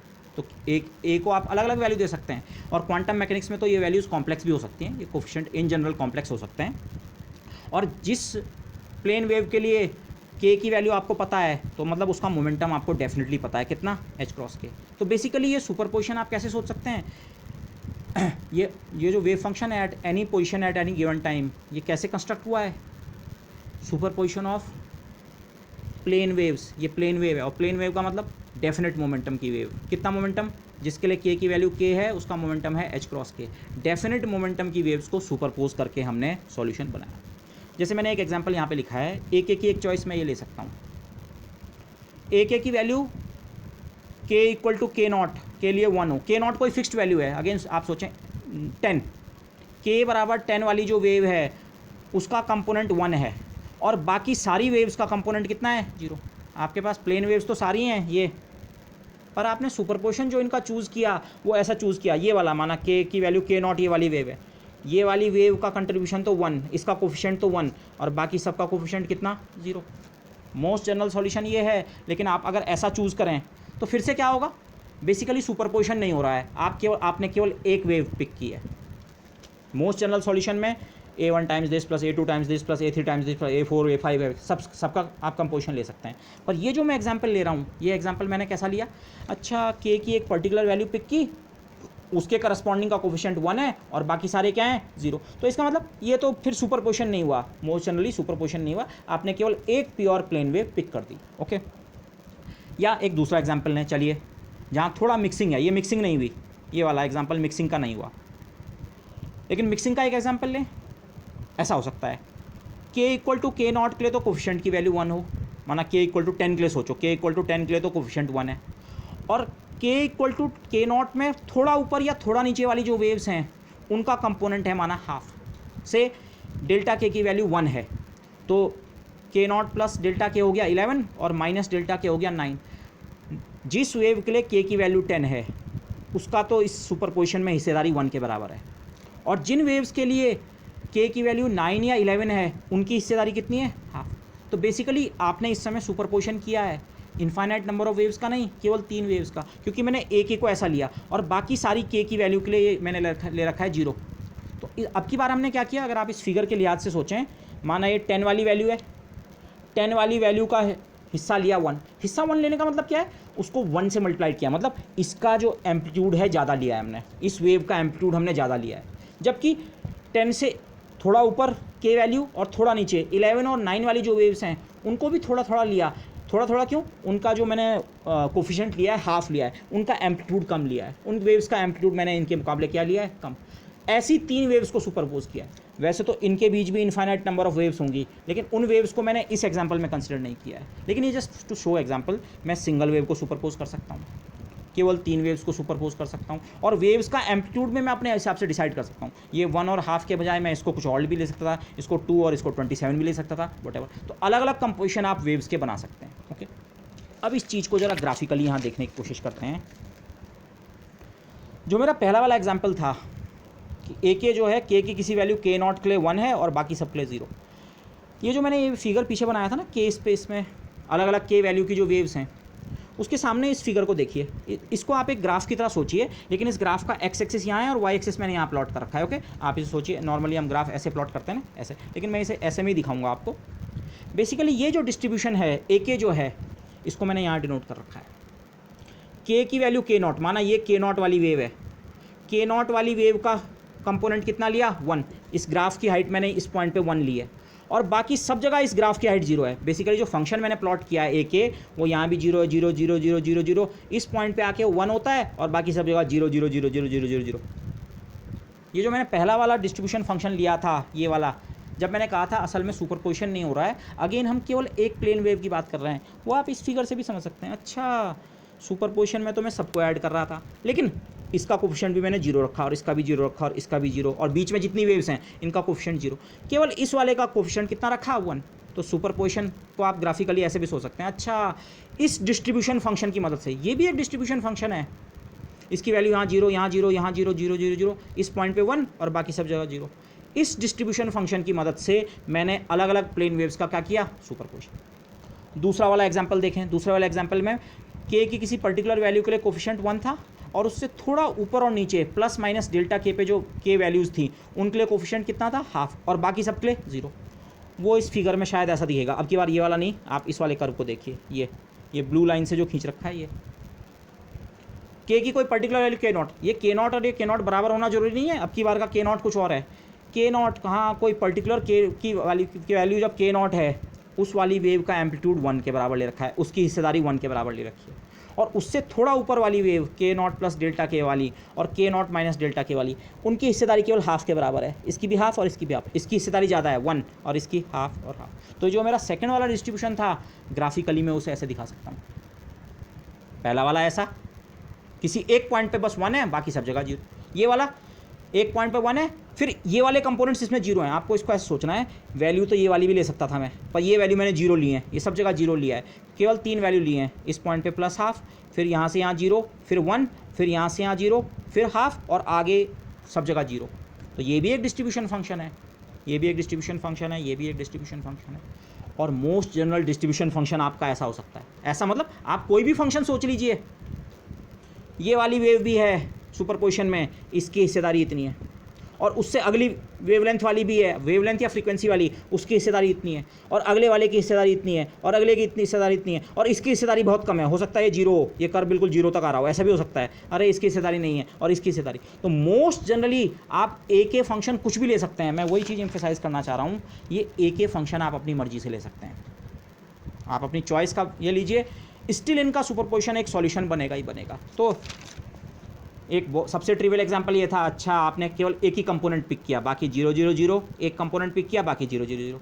यहाँ 0 0 0, एक कंपोनेंट पिक किया हाफ एम्पलीट्यूड के साथ, फिर एक कंपोनेंट पिक किया 1 एम्पलीट्यूड के साथ, और फिर एक और कंपोनेंट पिक किया हाफ एम्पलीट्यूड, यहाँ 3। लेकिन मोस्ट जनरली हो सकता है आप सारे कंपोनेंट्स को पिक कर रहे हो, बराबर मात्रा में नहीं, सबका एम्पलीट्यूड अलग अलग ले सकते हैं, बट ये मोस्ट जनरल जो सुपरपोजिशन है वो ये है। बट पहले इस वाले केस में फिर से एक चीज़ देखें। इस केस में, पहले फर्स्ट केस में, आपके पास सुपरपोजिशन वाले सॉल्यूशन में भी केवल एक ही वेव है। एक वेव का मतलब प्योर उसका मोमेंटम पता है, कितना होगा इस वेव का मोमेंटम, h क्रॉस के नॉट। एक सिंगल प्लेन वेव है जिसका मोमेंटम डेफिनेट है, कितना, h क्रॉस के नॉट। इस वाले केस में आप देख रहे हैं, अच्छा 3 वेव्स का सुपरपोजिशन है। इस वेव का मोमेंटम h क्रॉस के नॉट, इसका h क्रॉस के नॉट प्लस डेल्टा के, इसका h क्रॉस के नॉट माइनस डेल्टा के। इस समय आप सुपरपोजिशन ऑफ 3 प्लेन वेव्स कर रहे हैं, और जिनके एम्पलीट्यूड किस रेशियो में, half 1 half, half 1 half. Half के नॉट माइनस डेल्टा के वाले का एम्पलीट्यूड, 1 के नॉट वाले का एम्पलीट्यूड, और के नॉट प्लस डेल्टा का एम्पलीट्यूड भी कितना, हाफ। के, और यहाँ पे मैं एक पॉइंट वो करूँगा, मैं इसे आगे बार बार यूज़ करूँगा। पी और के बीच का रिलेशन जो है वो लीनियर है। तो कई बार मैं के को भी सिंपली मोमेंटम कह दूंगा फ्रॉम दिस पॉइंट ऑनवर्ड्स, क्योंकि अगर के कम है तो मोमेंटम कम है, के ज़्यादा है मोमेंटम ज़्यादा है, के जीरो है मोमेंटम जीरो है, के नेगेटिव है मोमेंटम नेगेटिव है। बेसिकली के और पी के बीच केवल एक मल्टीप्लाइंग फैक्टर, एक कांस्टेंट मल्टीप्लाइंग फैक्टर का अंतर है। तो पी और के को मैं डिफ्रेंशिएट कई बार नहीं भी करते हैं हम, ओके। के को भी हम कई बार मोमेंटम कह देते हैं, वैसे तो सही नाम उसका वेव वेक्टर है, पर जल्दीबाजी में डिस्कशन में मैं के को भी मोमेंटम कह सकता हूँ, ओके। तो इस एग्जाम्पल में मैंने 3 अलग अलग मोमेंटम वाली प्लेन वेव्स को कंबाइन किया है, उनके एम्पलीट्यूड हाफ, 1 और हाफ के रेशियो में लेके उनको कंबाइन किया है। लेकिन अब इस एग्जाम्पल और इस एग्जाम्पल को कंपेयर करें आप। इस एग्जाम्पल में जो एक सिंगल वेव थी, सिंगल वेव मतलब definite momentum, single plane wave. अब की बात प्लेन वेव्स हैं लेकिन 3 हैं, तो मोमेंटम आप कितना बोलेंगे इसका? आप बोलेंगे इसके मोमेंटम में अनसर्टेनिटी है, क्योंकि आपने 3 अलग अलग वेव्स यूज़ किए हैं जिनके मोमेंटम अलग अलग हैं। एक का मोमेंटम के नॉट, एक का के नॉट माइनस डेल्टा के, एक का के नॉट प्लस डेल्टा के। तो आपके मोमेंटम में क्या है? एक स्प्रेड या अनसर्टेनिटी है। ये जो एक ग्राफ मैंने यहाँ पे ऐसे दिखाया था, इसको मैंने आप ऐसे करके यहाँ प्लॉट किया है। इस वाले को भी ऐसे प्लॉट किया है, फर्स्ट केस वाले को भी। अच्छा, फंक्शन सब डिस्ट्रीब्यूशन फंक्शन सब जगह जीरो है, एक पॉइंट पे 1 बाकी फिर जीरो। ये वाला डिस्ट्रीब्यूशन फंक्शन सब जगह जीरो है, एक पॉइंट पे हाफ, फिर एक पॉइंट पे 1 और एक पॉइंट पे फिर हाफ, और बाकी सब जगह जीरो। और मोस्ट जनरल वाला जो सॉल्यूशन है वो तो आप इस एक को अपनी मर्जी का कैसे भी ले सकते हो, कहीं पे भी कम, कहीं पे भी ज़्यादा, कहीं पे भी जीरो। आप हर वेव का सुपरपोजिशन कर सकते हो, हर कंपोनेंट इंक्लूड कर सकते हो। जिस कंपोनेंट को इंक्लूड करना नहीं चाह रहे हो उसके एम्पलीट्यूड को जीरो ले लो, जिसके हिस्सेदारी ज़्यादा रखना चाह रहे हो उसके एम्पलीट्यूड को ज़्यादा रख लो, ओके। लेकिन आप ये ध्यान रखें, ये एम्पलीट्यूड्स रियल होने ज़रूरी नहीं है। फंक्शन तो मैंने रियल फंक्शन जैसा प्लॉट किया है। ये एम्पलीट्यूड्स इन जनरल कॉम्प्लेक्स भी हो सकते हैं, बट जस्ट फॉर अंडरस्टैंडिंग। तो एक इन जनरल कोई फंक्शन हो सकता है मोस्ट जनरल सुपरपोजिशन में। Superposition of infinite number of plane waves. Infinite number of plane waves क्यों है? कंटिन्यूस। के का ग्राफ हमारा मोमेंटम स्पेस में चॉइसेस क्या हैं? कंटिन्यूस इनफाइनाइट चॉइसेस हैं, ओके। तो superposition of infinite plane waves with amplitude a k. ये इस पर्टिकुलर के वैल्यू वाले का एम्पलीट्यूड कितना है? इतना।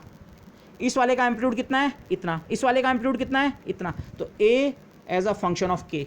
तो ये ए के जो मैं डिस्ट्रीब्यूशन फंक्शन कह रहा था, ये बेसिकली अलग अलग प्लेन वेव्स का क्या है? एम्पलीट्यूड है, ओके। और जैसे आपने इस केस में देखा, अच्छा इस केस में तो मोमेंटम में अनसर्टेनिटी है भाई। 3 अलग अलग प्लेन वेव्स को हमने सुपरपोज करके वेव पैकेट बनाया है। बेसिकली ये जो मिलके जो बना रहे हैं, ये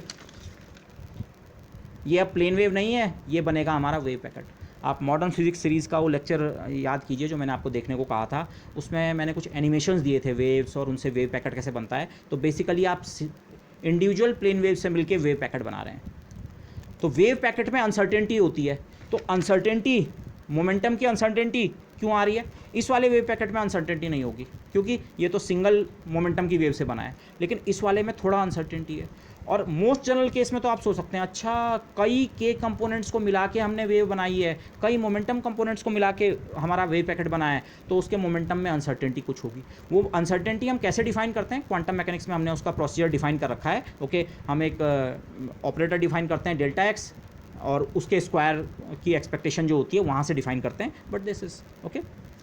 तो superposition of plane waves basically क्या कंस्ट्रक्ट कर रहा है? मेरे लिए एक वेव पैकेट कंस्ट्रक्ट कर रहा है, ओके।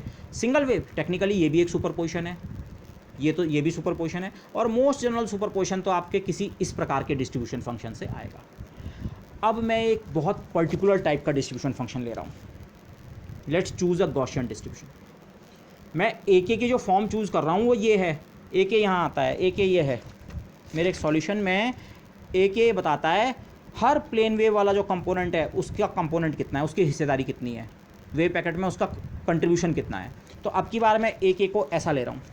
ऐसा ही क्यों लिया ये बाद में देखेंगे, बट ये गॉसियन डिस्ट्रीब्यूशन ए के को मैंने जो लिया है e to the power minus k bar whole square over 2 sigma square. ये एक गॉसियन फंक्शन है। अगर आप इसे के वेरिएबल के रूप में सोचें तो के स्पेस में ये एक फंक्शन है जिसकी पीक होगी एट के इक्वल टू के बार। के बार कोई नंबर है, कोई कांस्टेंट नंबर है, रियल नंबर, के इक्वल टू के बार। अच्छा, इसकी पीक है के इक्वल टू के बार पे, गॉसियन फंक्शन है। और इस फंक्शन की विड्थ कितनी होगी? इस सिग्मा मैंने आपको बताया विड्थ का मेज़र होता है। तो आपने बेसिकली ना ऐसा वाला डिस्ट्रीब्यूशन लिया ना ऐसा वाला, बल्कि इस वाले फॉर्म में सोचो, ना आपने ऐसा वाला लिया ना ऐसा वाला, ना आर्बिट्री शेप का लिया। आपने अब की बार जो अपना डिस्ट्रीब्यूशन फंक्शन लिया है वो ऐसा लिया है। आपने अलग अलग के वेव्स को कंबाइन किया, पर सबसे ज़्यादा जो कंपोनेंट जिस के वेव का लिया उसके लिए के की वैल्यू है के बार। ये के बार माना 20 था, तो के बराबर 20 वाली वेव का कंट्रीब्यूशन सबसे ज़्यादा है। और के बराबर 20 से थोड़ा ऊपर या नीचे जाएं, माना 19 या 21 वाले पे जाएं, तो उन वाली वेव्स की हिस्सेदारी है लेकिन थोड़ा कम है। उससे थोड़ा और दूर जाएं, उन वाली वेव्स की हिस्सेदारी और कम है।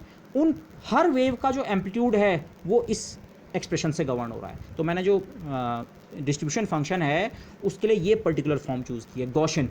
गॉसियन ही क्यों चूज़ की? Okay, let me give the answer. अगर मैं ये डिस्ट्रीब्यूशन फंक्शन को गॉसियन चूज़ करूँगा तो हम देखेंगे हमारा जो वेव पैकेट बनेगा वो भी गॉसियन बनेगा। ये वेव पैकेट नहीं है, ये तो अलग अलग प्लेन वेव्स की हिस्सेदारी है, उनका कंपोनेंट है। लेकिन इसको अगर मैं लेके अपना वेव पैकेट कंस्ट्रक्ट करूँगा तो मेरा वेव पैकेट भी खुद क्या बनेगा, वेव फंक्शन भी आप देखेंगे गॉसियन ही बनेगा। ओके दिस और अगर आप के अभी हम के स्पेस में ही देखें, ये के स्पेस में जो अनसर्टेनिटी है, स्प्रेड या अनसर्टेनिटी, इस मैथमेटिकल फंक्शन को अगर आप फिगर से हम नहीं देख रहे हैं, ये सिग्मा ही तो इसकी विड्थ का मेज़र होता है। अच्छा, तो जो अनसर्टेनिटी है के मोमेंटम में जो अनसर्टेनिटी है, आपने जिस प्लेन वेव्स को मिलके इस समय अपना वेव पैकेट बनाने जा रहे हैं तो बहुत सारी अलग अलग मोमेंटम की वेव्स हैं, तो मोमेंटम की अनसर्टेनिटी कितनी है? सिग्मा के ऑर्डर की है। ओके, एग्जैक्टली वो 2 सिग्मा है कि √2 सिग्मा है कि 1/√2 सिग्मा है कि वटेवर, वो अलग बात है, बट सिग्मा के ऑर्डर की है। ओके दिस, ये सिग्मा का फैक्टर, वेरिएंस जिसे हम कहते हैं गॉसियन फंक्शन का, वो। इस फंक्शन को मैं सिंपली इतना लिख दूंगा, आगे कैलकुलेशन में मुझे आसानी रहेगी। ए के जो है एक्स ई एक्स पे e to the power minus 1/2 sigma square को मैं सी लिख रहा हूँ, सी टाइम्स के माइनस के बार स्क्वायर। सी एक कांस्टेंट है, रियल कांस्टेंट, और के बार भी ये ध्यान रखें, के बार भी एक रियल कांस्टेंट है। के बार है वो जो आपने डिस्ट्रीब्यूशन फंक्शन लिया है, के की किस वैल्यू पे उसकी पीक है। ओके, तो के bar is also a real constant, तो सी और के बार हमारे रियल कांस्टेंट्स हैं। यस, तो अब मैंने अपना सुपरपोजिशन वाला सॉल्यूशन लिखा, ए के की जगह ये सब्स्टिट्यूट कर दिया। सुपरपोजिशन सॉल्यूशन मेरा था a k e to the power iota k x e to the power minus iota E t upon h cross d k का इंटीग्रल -∞ से इन्फिनिटी तक। ए के की जगह मैंने ये रख दिया। ओके, ये वाला जो पार्ट है इसको भी मैं बार बार आपको पीछे कह रहा था, ई असल में के स्क्वायर के रूप में हमें लिखना है, तो वो अगर मैं लिखूँ तो ये जो एक्सपोनेंट है माइनस आइटा ई t upon h cross, minus iota E की जगह एच क्रॉस के square by 2m t by h cross की एक पावर कैंसिल हुई दिस। इसमें के स्क्वायर को छोड़ के बाकी जितना पार्ट है इस सबको मैं, और माइनस आइटा को छोड़ के बाकी सबको मैं डी लिख रहा हूँ। D is some constant.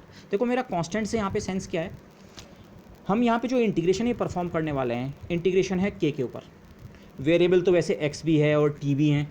Okay, लेकिन इस इंटीग्रेशन के पर्पज़ के लिए ये कांस्टेंट्स हैं। ओके, तो इसीलिए मैं जब यहाँ पे ये कहता हूँ कि H cross T by 2m को मैं डी लिख देता हूँ, वह d is some real constant, तो टी आप बोलेंगे टी तो वेरिएबल है, टी वेरिएबल है, पर इस इंटीग्रेशन के पर्पज़ के लिए ये क्या है, कांस्टेंट है। तो मैंने बेसिकली किया क्या, चीज़ों को थोड़ा ताकि लिखने में सिंप्लीफाइड बने, फर्स्ट एक्सपोनेंशियल में 1/2 सिग्मा स्क्वायर को सी लिख दिया, और सेकंड एक्सपोनेंशियल में H cross T by 2m के फैक्टर को डी लिख दिया। तो बेसिकली अब मेरा जो साई एक्स टी है -∞, 3 एक्सपोनेंट्स हैं, दिस। इस एक्सपोनेंट को एक्सपैंड किया 3 टर्म्स, दूसरा एक्सपोनेंट आइटा के एक्स, तीसरा माइनस आइटा डी के स्क्वायर। सी और डी ये डिफाइंड है। जो चीज़ के का फंक्शन नहीं है, इंटीग्रेशन के ऊपर है, जिसमें के कहीं नहीं आ रहा जिस एक्सपोनेंट में, वो मैं पूरी तरह बाहर ले सकता हूँ। चेक करो, ये जब मैंने इसे एक्सपेंड किया था यहाँ 3 टर्म बने थे, सी के स्क्वायर, इसमें के है, सी के बार स्क्वायर्ड, सी और के बार दोनों कांस्टेंट हैं, ये वाला एक्सपोनेंट मैंने इंटीग्रल से बाहर ले लिया। बाकी के स्क्वायर और के स्क्वायर यहाँ से भी मिल रहा है आपको एक्सपोनेंट में, तो इन दोनों को अगर आप एक ही उसमें कंबाइन करें तो एक्सपोनेंट के स्क्वायर, उसका coefficient minus c plus iota d, minus c यहाँ से और माइनस आइटा डी यहाँ से। ऐसे ही ये वाला टर्म हमने बाहर ले लिया, के वाला टर्म भी आपको एक्सपोनेंट में 2 जगह से मिल रहा है, 2c के बार और यहाँ से आइटा एक्स। मैं आपको ये इंसिस्ट कर रहा हूँ, ये इंटीग्रल सिंपली एक गॉसियन इंटीग्रल है। ये कुछ ऐसा है, इस इंटीग्रल को आप देखें, ई टू द पावर सी और डी कांस्टेंट है, तो सी प्लस आइटा डी भी एक कांस्टेंट होगा, कॉम्प्लेक्स होगा पर होगा तो कांस्टेंट ही। आप कॉम्प्लेक्स वगैरह इस समय भूल जाइए, ये है, इनफैक्ट मैंने यहाँ पे लिख रखा है सी प्लस आइटा डी को मैं एक नया कांस्टेंट रख दूंगा अल्फा स्क्वायर, बट ये सम कांस्टेंट इनटू के स्क्वायर है। और ऐसी आइटा एक्स भी एक कांस्टेंट है, इंटीग्रेशन के रेस्पेक्ट के लिए एक्स कांस्टेंट है, 2c के बार, ये सब कुछ कांस्टेंट है। ये जो इंटीग्रल जिस चीज़ का आपको परफॉर्म करना है, exponential function, minus some constant into k square plus some constant into k. आप इसको परफेक्ट स्क्वायर बना सकते हैं, के स्क्वायर वाला टर्म भी है, के वाला टर्म भी है। परफेक्ट स्क्वायर आप इसे बनाएंगे तो ये कुछ ऐसा बनेगा, अच्छा के माइनस समथिंग का whole square, e to the power k और एक ओवरऑल माइनस साइन बाहर से होगा, e to the power minus k minus something का होल स्क्वायर डी के। ये गॉसियन इंटीग्रल तो है, और गॉसियन इंटीग्रल में मैंने आपको कहा है आप केवल एक इंटीग्रल याद जरूर रखें, ये वाला, ये इंटीग्रल अगर हमें याद है तो हम इस इंटीग्रल को भी परफॉर्म कर सकते हैं। इनफैक्ट वो नेक्स्ट स्टेप्स में मैंने वही किया है। Okay, you must do these steps by yourself. आप कोई दूसरा मेथड भी ऑप्ट कर सकते हैं, but this is what I am trying to do over here. K square का जो कोफिशिएंट है c plus iota d apart from minus sign, उसको मैंने अल्फा स्क्वायर लिखा, अल्फा नहीं लिखा, अल्फा स्क्वायर लिखा डेलिबरेटली। और के का जो कोफिशिएंट है iota x plus 2c k बार, इसको मैंने लिखा है बीटा। सी और डी जो मैंने डिफाइन किए थे ये तो रियल क्वांटिटीज़ थी, पर ये अल्फ़ा और बीटा जो हैं इनमें आइटा आ रहा है, तो अल्फ़ा और बीटा क्या हैं, कॉन्स्टेंट्स हैं, कॉम्प्लेक्स हैं, कॉम्प्लेक्स क्वांटिटीज़ हैं। कांस्टेंट तो हैं लेकिन कॉम्प्लेक्स हैं। ओके, ये हमारे आगे काम आएगा। और साथ में ये इंटीग्रल मैंने फिर लिख रखा है, मुझे अब केवल इस इंटीग्रल की वैल्यू अगर याद है तो मैं ये इंटीग्रल परफॉर्म कर सकता हूँ। तो लेट्स डू दैट। केवल मैं इस एक्सपोनेंट का जो ये ऊपर का पार्ट है कितना है ये एक्सपोनेंट, माइनस, इसे मैंने अल्फा स्क्वायर लिखा है, माइनस अल्फा स्क्वायर के स्क्वायर प्लस बीटा टाइम्स के। इसको परफेक्ट स्क्वायर बनाते हैं, कैसे, माइनस ओवरऑल कॉमन लिया, अल्फ़ा के का होल स्क्वायर पहले से है, प्लस बीटा के तो था, इसको ट्वाइस ए बी लिखने के लिए मुझे एक्स्ट्रा इतना इंट्रोड्यूस करना पड़ा, अल्फ़ा के और बीटा अपॉन 2 अल्फ़ा। ओके, तो बीटा अपॉन 2 अल्फ़ा का स्क्वायर ऐड और सब्ट्रैक्ट अगर मैं करूँ तो ये पार्ट बन जाएगा alpha k minus beta over 2 alpha का whole square, perfect square term, plus ये माइनस माइनस मिलके plus beta square upon 4 alpha. Beta square एक कांस्टेंट है, अल्फ़ा स्क्वायर एक कांस्टेंट है, ये टर्म एक कांस्टेंट, ये सारा का सारा term e to the power है ई एक्स पी, ठीक है, e to the power this, तो बराबर e to the power this into e to the power this, ये पार्ट कांस्टेंट है इंटीग्रेशन से बाहर। तो मेरा जो इंटीग्रल है अब साई एक्स टी जो है, time dependent wave function at any given time Sai x T, कितना हो जाएगा, e to the power minus c k bar square, इतना कांस्टेंट तो हम पहले ही बाहर खींच लाए थे। अब e to the power beta square upon 4 alpha square, ये भी बाहर आ गया। बाकी आपका इंटीग्रल बचा केवल इसका, e to the power minus alpha k minus beta over 2 alpha का होल स्क्वायर, ठीक है। ये पार्ट ऐसे ही चलते रहेंगे, मैंने केवल ये इंटीग्रल अलग से साइड में इवेलुएट कर रखा है। आप चेंज ऑफ वेरिएबल करो, इंटीग्रेशन का वेरिएबल के है, alpha k minus beta over 2 alpha को माना आप वाई रख दो।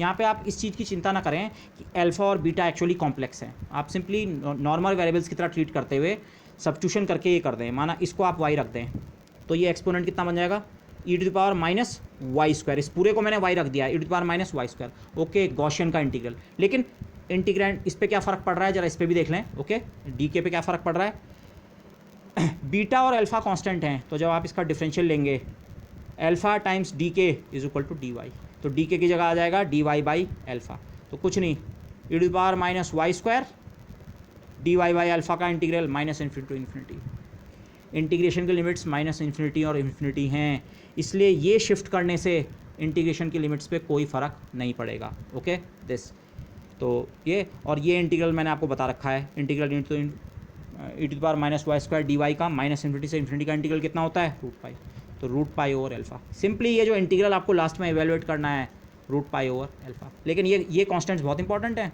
ये कॉन्स्टेंट्स अभी तक तो कांस्टेंट इस सेंस में थे कि वो के रेस्पेक्ट में कांस्टेंट्स हैं, पर अब हमें एक्चुअली साई जो है वो एक्स और टी का फंक्शन है। ये एक्स और टी कहाँ है, ये एक्स और टी इस अल्फ़ा और बीटा के अंदर ही तो हैं। अल्फ़ा और बीटा आप देखिए, अल्फ़ा और बीटा कितना है, सी और डी के कॉम्बिनेशन है, सी डी, डी के अंदर टी छुपा हुआ है और बीटा के अंदर आप देखिए एक्स छुपा हुआ है, तो अल्फ़ा बीटा के अंदर हमारे एक्स और टी वहाँ छुपे हुए हैं, तो ये पार्ट्स वैसे कांस्टेंट नहीं है, वो तो इंटीग्रेशन के पर्पज़ के लिए मैं अभी तक कांस्टेंट कह रहा था। Okay, so let me collect this information on the next page.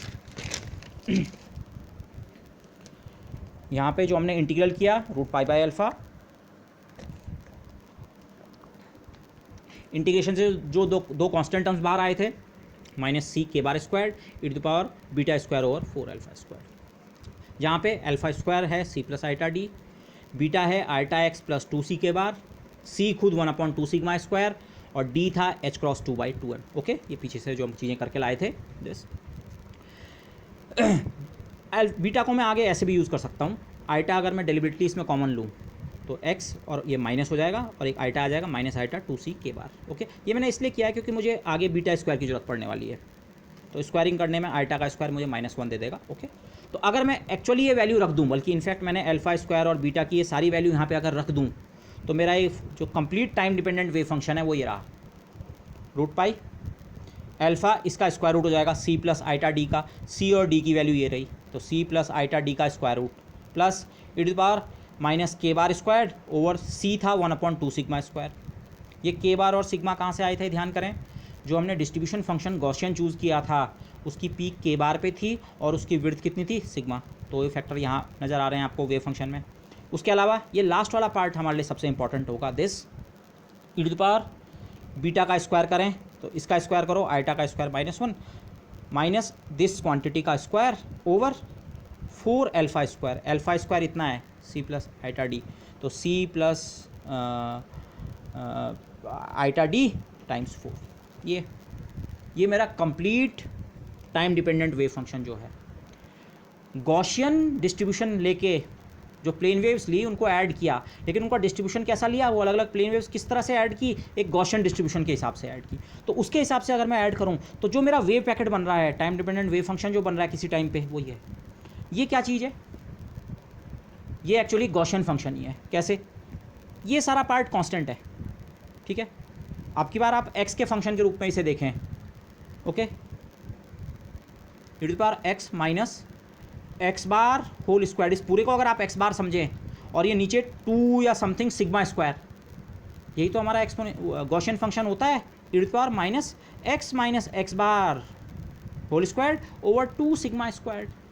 X bar की जगह ये फैक्टर है, उसकी जगह ये फैक्टर है, ये फैक्टर्स कॉम्प्लेक्स हैं, तो ये गॉसियन फंक्शन ही है लेकिन कॉम्प्लेक्स है। ओके, इसमें यहाँ ये क्वांटिटीज़ क्या हैं, कॉम्प्लेक्स हैं, तो ये कॉम्प्लेक्स गॉसियन है।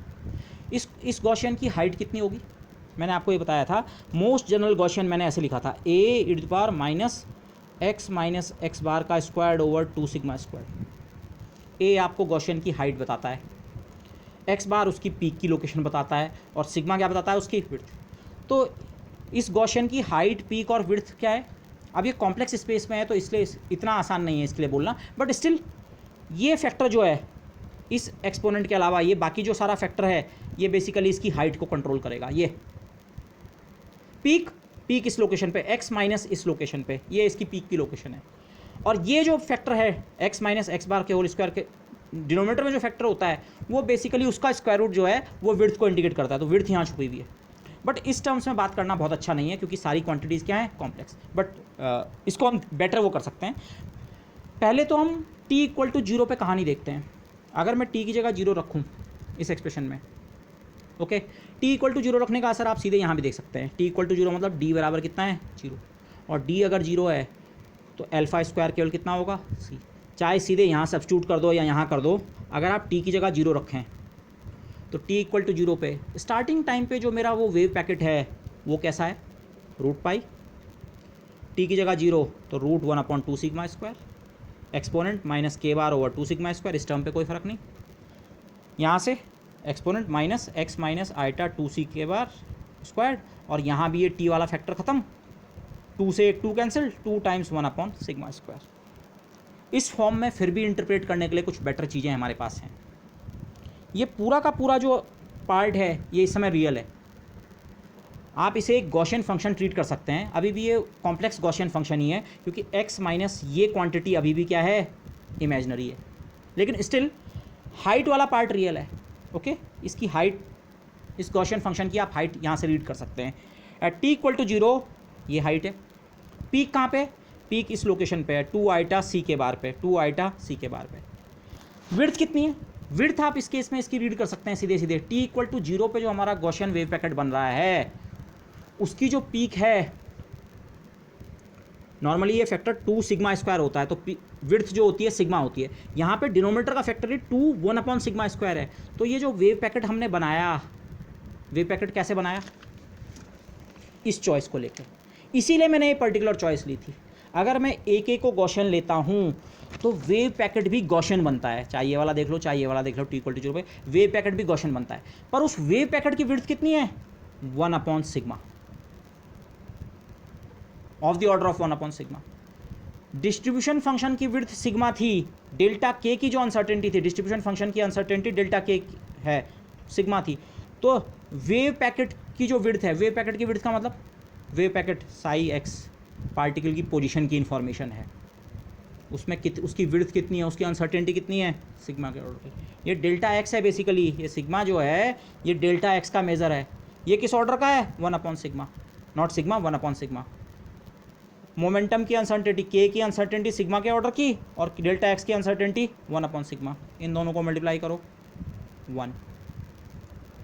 और अगर आप इसे पी के टर्म में लिख दें, क्योंकि पी बराबर एच क्रॉस के होता है, तो एच क्रॉस का फैक्टर एक एक्स्ट्रा आ जाएगा।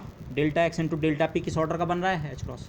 अनसर्टेनिटी रिलेशन भी तो कुछ ऐसा ही कहता है, इसी ऑर्डर की तो होती है डेल्टा एक्स डेल्टा पी का प्रोडक्ट। ओके, ये गॉसियन वेव पैकेट के लिए कोई खास रिजल्ट हमें नहीं मिला है, ये फूरियर ट्रांसफॉर्म का एक जनरल फीचर है। मैथमेटिकली आप कोई भी फंक्शन लें, आप क्वांटम मैकेनिक्स थोड़ी देर के लिए भूल जाएं, आप कोई आर्बिट्री फंक्शन लें जी के, इसका फूरियर ट्रांसफॉर्म करो और आपको एफ एक्स मिला।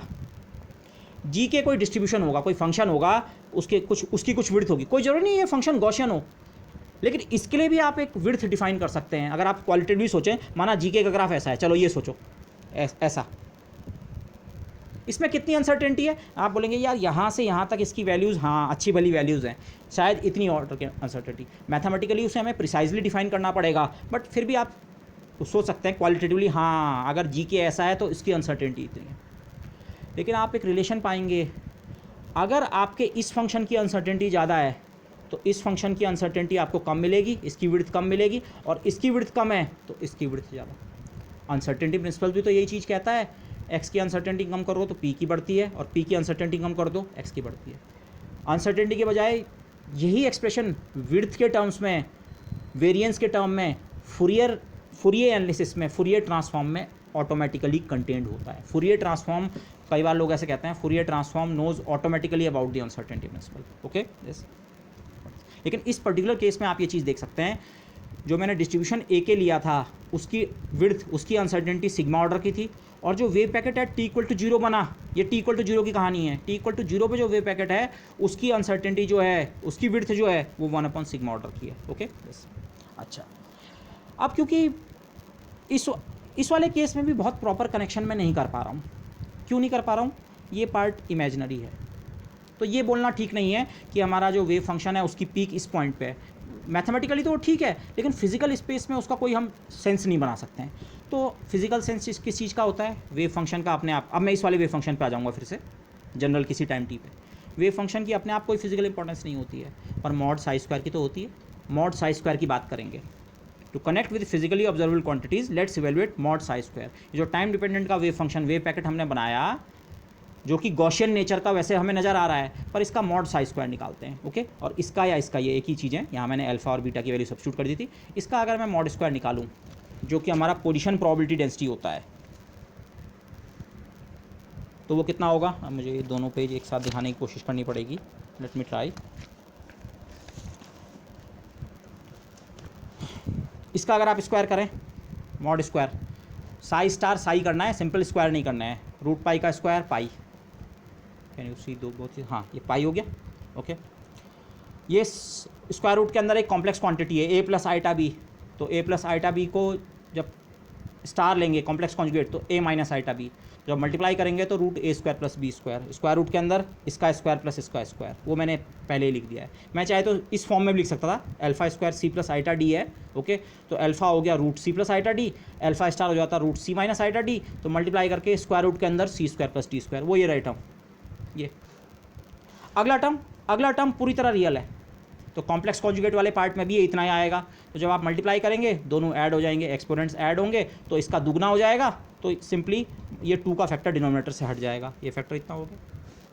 लास्ट वाला फैक्टर जो है, इसको मैंने इस फॉर्म में ना लिख के अभी इस फॉर्म में लिखा है, साई में exponent beta square upon 4 alpha square, और साई स्टार में exponent beta star square, beta और अल्फा कॉम्प्लेक्स क्वांटिटीज़ हैं, तो बीटा का स्टार का स्क्वायर और अल्फा के स्टार का स्क्वायर। तो ये रहा मेरा प्रोबेबिलिटी जो डिस्ट्रीब्यूशन फंक्शन है at any given time for the Gaussian wave packet, ये बना। अब ये क्यों निकाल रहे हैं, इसके लिए थोड़ा पहले इसे मैनिपुलेट करना पड़ेगा। These are easy manipulations, don't be afraid of the mathematics, simple mathematics है, you can do it yourself. ये पार्ट मैंने यहाँ रिपीट कर दिया, ये पार्ट ये रिपीट कर दिया। ये पार्ट क्या है, अगेन आप इस फंक्शन को भी देखें, अभी देखेंगे आप, ये फंक्शन अगेन गॉसियन बनेगा, we will see it in a moment. ये फंक्शन भी गॉसियन बनेगा, let's look at it in a moment, ठीक है। तो ये अगर गॉसियन है तो ये बाकी पार्ट क्या बता रहा है, ये पार्ट क्या बता रहा है, उसकी पीक की हाइट, जो मैंने आपको कहा था जनरल गॉसियन हम x minus x bar square over 2 sigma square लेते हैं। तो ये पार्ट जो है ये बताता है मेरा गॉसियन इस हाइट का है कि इस हाइट का है, ये यही तो बताता है, तो हाइट ये है। लेकिन इस हाइट वाले पार्ट में एक चीज़ देखिए, के बार और सिग्मा तो कांस्टेंट है, आपने जब डिस्ट्रीब्यूशन फंक्शन पिक किया ये आपने शुरू में पिक कर लिया था, ये पूरी तरह कांस्टेंट है, पाई कांस्टेंट है, सिग्मा कांस्टेंट है, एच क्रॉस एम कांस्टेंट है। पर टी जैसे जैसे टाइम इंक्रीज़ करेगा ये फैक्टर इंक्रीज़ करेगा, और ये फैक्टर डिनोमिनेटर में है, तो ओवरऑल ये फैक्टर क्या करेगा, डिक्रीज़। टाइम के साथ जो हमारी पीक की हाइट है, ये पीक की हाइट है सारी की सारी मिला के, इनफैक्ट ये पूरी की पूरी पीक की हाइट नहीं है, अभी इसके साथ कुछ और फैक्टर भी आएंगे, यहाँ से अभी कुछ फैक्टर और निकलेंगे, पर वो सारे फैक्टर्स में से ये वाला फैक्टर भी अगर आप देखें तो ये बता रहा है पीक की हाइट टाइम के साथ डिक्रीज़ करेगी। Okay, the height of the peak is decreasing as time increase. ऐसा क्यों हो रहा है इसको मैं बाद में डिस्कस करूँगा, बट ये फैक्टर, ये फंक्शन हम देखेंगे गॉसियन है, बट आप ऐसा समझ लीजिए गॉसियन है, ये बेसिकली e⁻⁻x² टाइप का बनेगा। तो एक्स स्पेस में ये गॉसियन है, मतलब प्रोबेबिलिटी का डिस्ट्रीब्यूशन कैसा है, गॉसियन। लेकिन वो जो गॉसियन पीक की हाइट है वो टाइम के साथ क्या हो रही है, डिक्रीज। अब दिस पॉइंट ऑनवर्ड मैं इस फैक्टर की बात नहीं करूँगा, ठीक है, इस फैक्टर का काम था हाइट बताना, इसके साथ अभी कुछ और फैक्टर यहाँ से निकल के आएंगे, बट ये हाइट वाला फैक्टर जो है गॉसियन का जो नॉर्मलाइजेशन है, ये टाइम के साथ इसकी हाइट कम हो रही है। अब मैं केवल इस पार्ट पे कंसंट्रेट कर रहा हूँ। इन दोनों एक्सपोनेंट्स को मल्टीप्लाई करें, आप एलसीएम लें, दोनों ऐड होंगे, एक्सपोनेंट्स ऐड होंगे, तो 4 अल्फा स्टार स्क्वायर एलसीएम आया, तो beta square into alpha star square और बीटा स्टार स्क्वायर के साथ अल्फा स्क्वायर, ये हुआ। ये जो दो नंबर्स हैं न्यूमरेटर में, ये एक दूसरे के कॉम्प्लेक्स कॉन्जुगेट हैं। अगर आप इस फर्स्ट क्वांटिटी का कॉम्प्लेक्स कॉन्जुगेट लें तो alpha square beta star square इतना बनेगा। सम कॉम्प्लेक्स नंबर और उसके कॉम्प्लेक्स कॉन्जुगेट को ऐड करें, z प्लस जेड स्टार, अगर z कोई कॉम्प्लेक्स नंबर है in general a plus iota b, उसमें उसका कॉम्प्लेक्स कॉन्जुगेट ऐड करें तो आपको क्या मिलता है, twice of the real part. इन दोनों को ऐड करके आपको सिंपली कितना मिलेगा, twice of real part of चाहे इसका या इसका, माना इस फर्स्ट वाले पार्ट का मैं लिखूं, केवल ये वाला पार्ट आप निकाल दें और उसका केवल रियल पार्ट ले लें और उसका दुगना कर दें, तो ये सम उतने के बराबर ही बनेगा। तो ये जो मेरा एक्सपोनेंट है, exponent twice the real part of this over 4, और alpha square into alpha star square कितना है, स्क्वायरिंग बाद में कर लेंगे, alpha into alpha star mod alpha square और उसका फिर स्क्वायर। ओके बस, अच्छा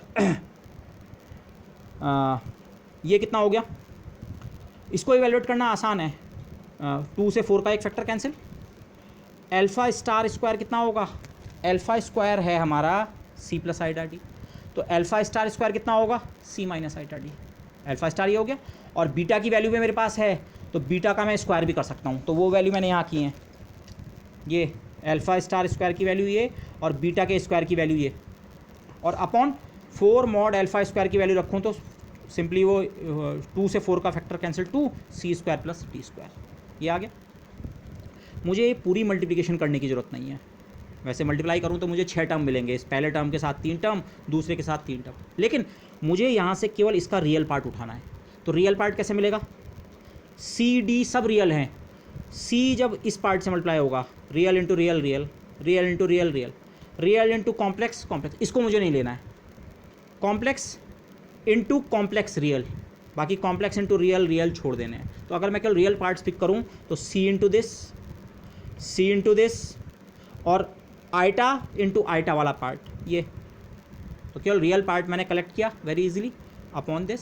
ओके, यहाँ पे हो सकता है फैक्टर ऑफ 2, 4 या कोई कांस्टेंट फैक्टर मिसिंग हो सकता है, do it carefully yourself, but major part ये है। ओके, ये इसमें से ये वाला पार्ट अगर आप देखें 4c³ के स्क्वायर, c एक कांस्टेंट है, सी बेसिकली 1/2 सिग्मा स्क्वायर, के बार एक कांस्टेंट, ये पार्ट एक कांस्टेंट है और सी और डी अगेन कांस्टेंट्स हैं, तो ये पार्ट पूरी तरह एक कांस्टेंट है। कांस्टेंट से मेरा मतलब इस समय, अब मेरा कांस्टेंट से मतलब है एक्स स्पेस में, एक्स जिसमें कंटेंट है वो कांस्टेंट नहीं है, इसमें एक्स स्क्वायर है, ये कांस्टेंट नहीं है, इसमें एक्स है, ये कांस्टेंट नहीं है। इस पार्ट में ये और इसका डिनोमिनेटर भी ले लो, उसमें एक्स नहीं है, तो वो क्या है, कांस्टेंट, तो उसको मैंने अलग कर दिया, ये कांस्टेंट है। लेकिन इस कांस्टेंट में एक चीज़ ध्यान रखें, ये कांस्टेंट में टाइम अभी भी है, डी जो होता है वो टी के टर्म में होता है, h×t/2m टाइम है।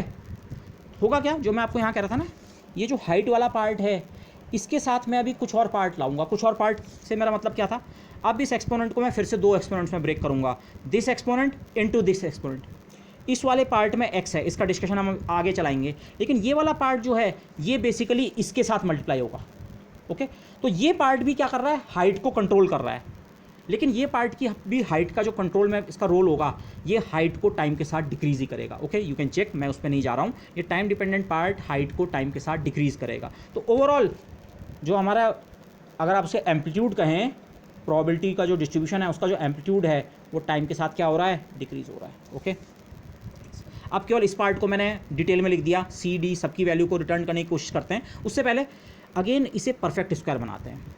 अगेन आप देखिए, डिनोमिनेटर कुछ है, something into square x square plus something into x, ये अगेन गॉसियन फंक्शन है, लेकिन उसको एक्सप्लिसिटली देखने के लिए इसको परफेक्ट स्क्वायर बनाते हैं। कैसे, पहले तो सी के एक फैक्टर को कॉमन लेके डिनोमिनेटर में ले जा लीजिए, तो ये केवल माइनस एक्स स्क्वायर प्लस यहाँ से सी बाहर आ गया 4d के बार एक्स, ये माइनस कॉमन लिया। परफेक्ट स्क्वायर बनाने के लिए आपको इतना ऐड और इतना सब्ट्रैक्ट करना पड़ेगा। ओके, सी का फैक्टर आप एक डिनोमिनेटर में ले गए, उससे डिवाइड किया, तो ये c plus d square by c बन गया दिस। ओके, अगेन इतना पार्ट तो मेरा परफेक्ट स्क्वायर बन गया, इसको मैंने यहाँ लिख दिया ये, और इसके अलावा ये जो एक्स्ट्रा पार्ट था 2d के बार का होल स्क्वायर और माइनस माइनस मिलके प्लस और डिनोमिनेटर में इतना, ये अगेन एक ओवरऑल कांस्टेंट है। कांस्टेंट से अगेन मतलब क्या है, इसमें t तो आ रहा है लेकिन x नहीं आ रहा है, तो ये पार्ट भी मैं इस हाइट वाले फैक्टर के साथ ले जा लूँगा। हाइट के साथ मैं इतना पार्ट और ले गया बाहर, और नेक्स्ट स्टेप पे इतना पार्ट और बाहर ले गया, ये इतना न्यूमरेटर और इतना डिनोमिनेटर एक्सपोनेंट के अंदर ये। लेकिन ये सारा पार्ट में x नहीं है, x के डिस्कशन के लिए मेरा जो रेलिवेंट एक्सपोनेंट है वो केवल इतना है, e⁻, माइनस ये जो परफेक्ट स्क्वायर बना x माइनस 2d मॉड के का होल स्क्वायर ओवर, अब मैंने c और d की वैल्यू भी यहाँ रिटर्न कर दी, c 1/2 sigma square d square upon c इतना। ओके, इनटू कांस्टेंट, कांस्टेंट मतलब ये जो मैं कांस्टेंट बाहर ले गया था। ओके, इस फंक्शन को देखो जरा, ये वाली कैलकुलेशन मुझे इसलिए करनी पड़ी, मैं ये शो करना चाह रहा था ये x स्पेस में एक्चुअली एक गॉसियन है, e⁻ minus x minus x bar squared. अब सारी की सारी क्वांटिटीज़ रियल हैं, ये तो हमने प्रोबेबिलिटी डेंसिटी निकाली है, अब तो कॉम्प्लेक्स क्वांटिटीज इसमें है ही नहीं, हो ही नहीं सकती हैं, साई स्टार साई करके निकाला है, ये सब चीज़ें रियल हैं, 2 रियल है, d रियल है, k बार रियल है, ये अब इस फॉर्म का आ चुका है, e⁻ minus x bar squared over 2 sigma squared. Gaussian function, जो प्रोबेबिलिटी का डिस्ट्रीब्यूशन है उसका बिहेवियर कैसा है, टाइम के साथ उसका बिहेवियर गॉसियन है, किसी भी टाइम पे उसका बिहेवियर कैसा है, गॉसियन। और उस गॉसियन की पीक कहाँ पे है, x माइनस एक्स बार है 2d के, ये नेक्स्ट पेज पे आएगा, दिस इज़ इंपॉर्टेंट। हमारी जो पीक की लोकेशन है, प्रोबेबिलिटी डिस्ट्रीब्यूशन का ग्राफ अगर आप किसी एक पर्टिकुलर इंस्टेंट पे देखें आपको ऐसा दिखेगा, अच्छा दिस, हाँ गॉसियन, ये तो गॉसियन आ रहा है नज़र, वेरी गुड, ठीक है। गॉसियन की पीक कहाँ पे है, आप कह रहे हैं इतने पे 2d के बार पे, और गॉसियन की विड्थ, हाइट नहीं विड्थ इस फैक्टर में कंटेंट होती है, ये नॉर्मली ये फैक्टर 2 सिग्मा स्क्वायर होता है। अगेन आप t = 0 वाला रिजल्ट यहाँ से फिर से देख सकते हैं, अगर मैं t की जगह 0 रख दूँ ये वाला फैक्टर ख़त्म हो जाएगा, तो विड्थ जो है 1/सिग्मा स्क्वायर, 1/सिग्मा टाइप की आ रही है। नॉर्मली ये फैक्टर 2 सिग्मा स्क्वायर टाइप का होता है, डिनोमिनेटर में सीधे सिग्मा स्क्वायर होता है, तो आप विड्थ बोलते हैं सिग्मा, यहाँ 1/सिग्मा। लेकिन अब तो टाइम के साथ तो विड्थ पे एक और फ़र्क पड़ रहा है, ये फैक्टर में ये t स्क्वायर, ये फैक्टर ऐसा है, let me write it bit more clearly here, आपको जो आंसर मिला है ये वाला पार्ट केवल exp माइनस एक्स बार का स्क्वायर, एक्स बार का मतलब है 2d के बार, ये तो ठीक हो गया, अपॉन 2, चलो मैं इसे कैपिटल सिग्मा लिखता हूँ टू डिस्टिंक्ट फ्रॉम ये 2 सिग्मा स्क्वायर, ये सिग्मा स्क्वायर हमारा विड्थ का मेज़र होता है, सिग्मा, ठीक है। सिग्मा स्क्वायर जो आपको यहाँ पे मिल रहा है वो है 1/2 sigma square plus H cross square T square upon 2 का एक फैक्टर कैंसिल होगा 2m स्क्वायर सिग्मा स्क्वायर, ठीक है।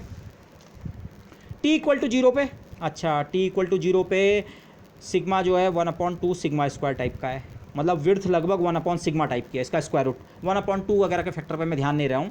टी इक्वल टू 0 पे विड्थ 1 सिग्मा, ये हम पहले भी देख चुके हैं।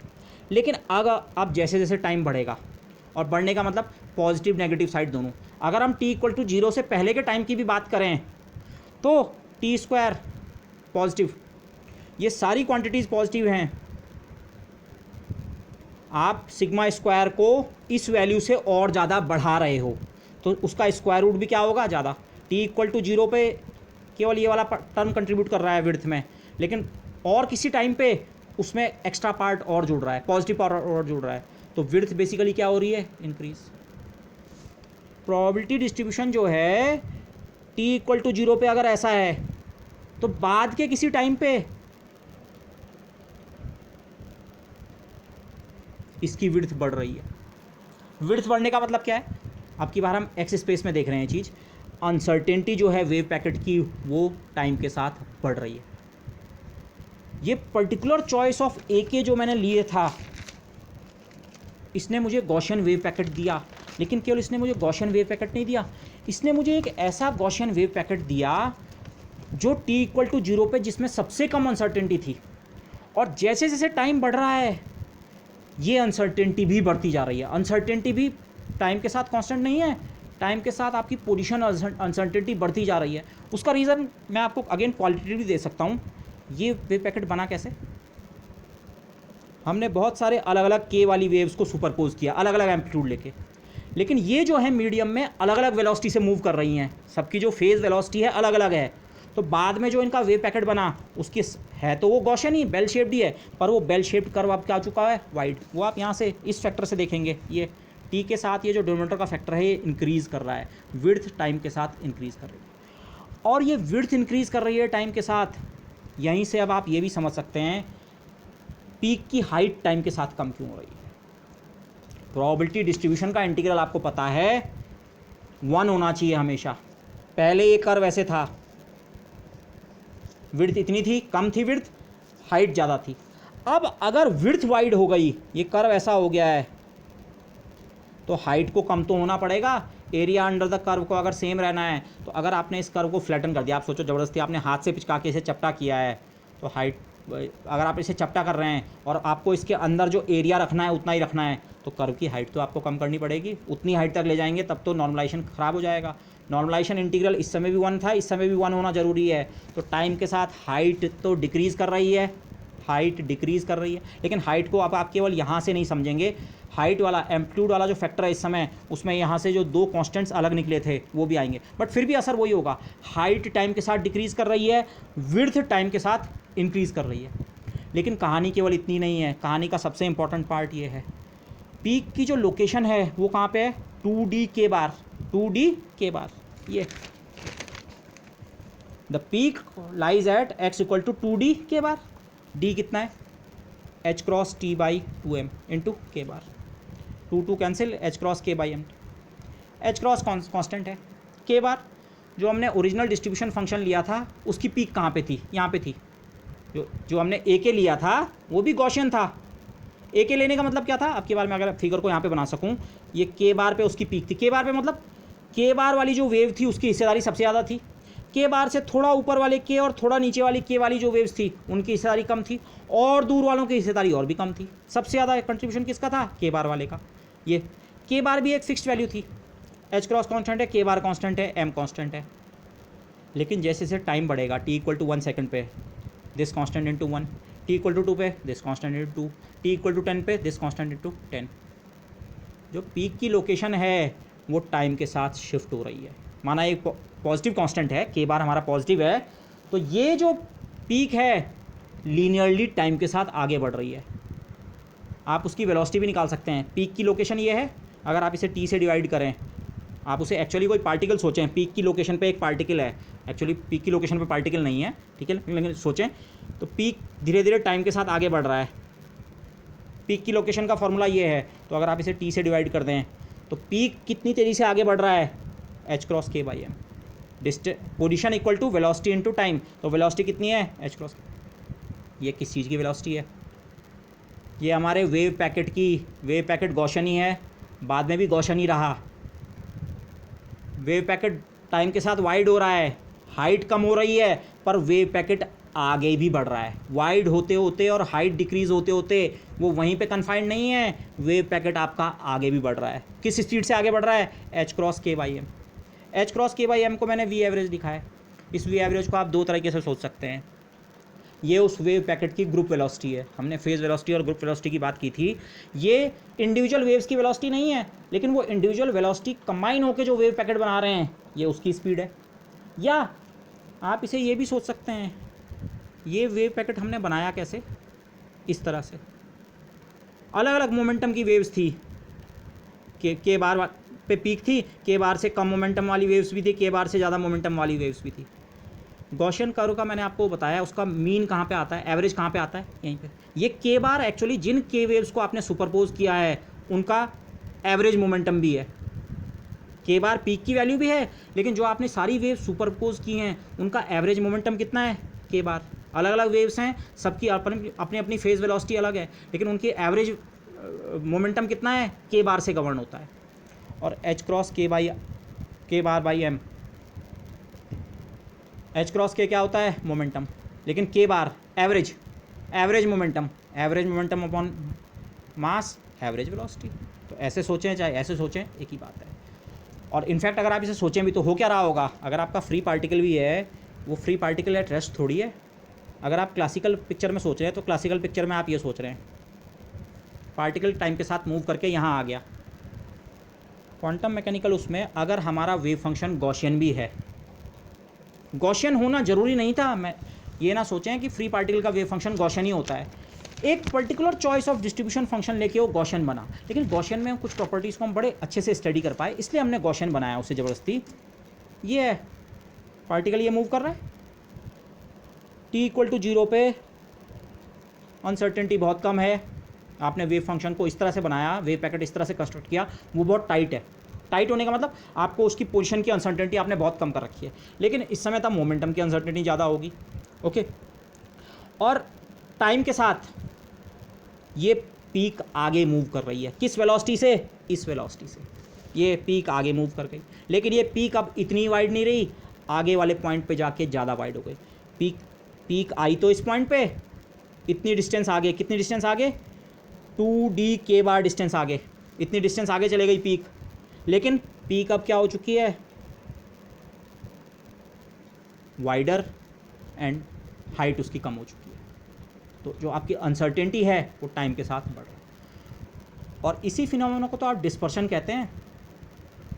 ओके, ये पीक इस तरह से डिस्पर्स क्यों हो रही है टाइम के साथ, क्योंकि आपके जो कंपोनेंट्स हैं उस एक साथ कैचअप नहीं कर पा रहे हैं, सबकी वेलोसिटी अलग अलग है। ओके, तो सबकी वेलोसिटी सेम नहीं है, तो आपको क्या देखने को मिल रहा है, डिस्पर्शन। तो गॉसियन वेव पैकेट के साथ हमने बहुत सारे ऐसे फीचर्स बहुत आराम से स्टडी कर सकते हैं जो अदरवाइज आर्बिट्री वेव पैकेट के लिए स्टडी करना मुश्किल है, इसीलिए हमने गॉसियन वेव पैकेट बनाया। लेकिन some of the important points are, distribution function भी गॉसियन था, और मैं जिसे अब डिस्ट्रीब्यूशन फंक्शन कह रहा हूँ, आने वाले लेक्चर में इसका नाम चेंज हो जाएगा। हम कहेंगे ये भी एक तरह का वेव फंक्शन है, जिसे हम कहेंगे मोमेंटम स्पेस वेव फंक्शन। तो आइडिया कुछ ऐसा आएगा कि momentum space wave function Gaussian है, तो जो नॉर्मल वेव फंक्शन मतलब साई एक्स टी, जिसको हम कहेंगे position space wave function. Momentum space में अगर वेव फंक्शन को मैंने गॉसियन पिक किया, तो पोजीशन स्पेस में जो वेव फंक्शन बना वो भी क्या बनता है, गॉसियन। लेकिन दोनों की विड्थ में क्या रिलेशन है, एक की विड्थ सिग्मा है तो दूसरे की 1/सिग्मा। ओके, ये रिलेशन आपको हमेशा देखने को मिलेगा। और बाकी चीज़ें, टाइम के साथ हाइट कम हो रही है, विड्थ इंक्रीज हो रही है, और पीक धीरे धीरे ग्रेजुअली आगे मूव कर रही है। किस वेलोसिटी से, वही वेलोसिटी जो आप दूसरे कंसिडरेशन से निकालते हैं। हाँ भाई, पूरा का पूरा वेव पैकेट जो है वो ग्रुप वेलोसिटी से आगे बढ़ रहा है, वही चीज़ यहाँ देखने को मिल रही है। सो ऑल दी थिंग्स जो आपने पीछे देखी है दिस, तो ये जो 3 फीचर्स हैं इनको यहाँ पे, वैसे मैंने यहाँ फिगर बना दिया, बट ये साई एक्स जीरो टाइम पे जो प्रोबेबिलिटी डिस्ट्रीब्यूशन कर्व है ऐसा है। प्रोबेबिलिटी डिस्ट्रीब्यूशन कर्व क्या बताता है, पार्टिकल के पाए जाने की probability.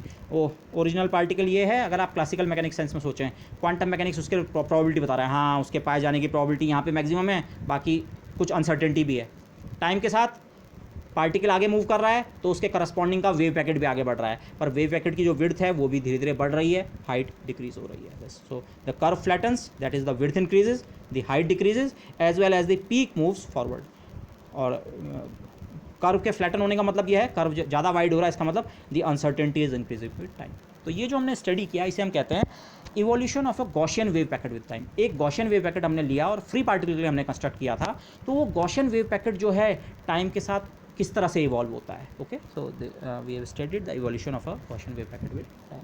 So with that I would like to end this lecture. Thank you everybody.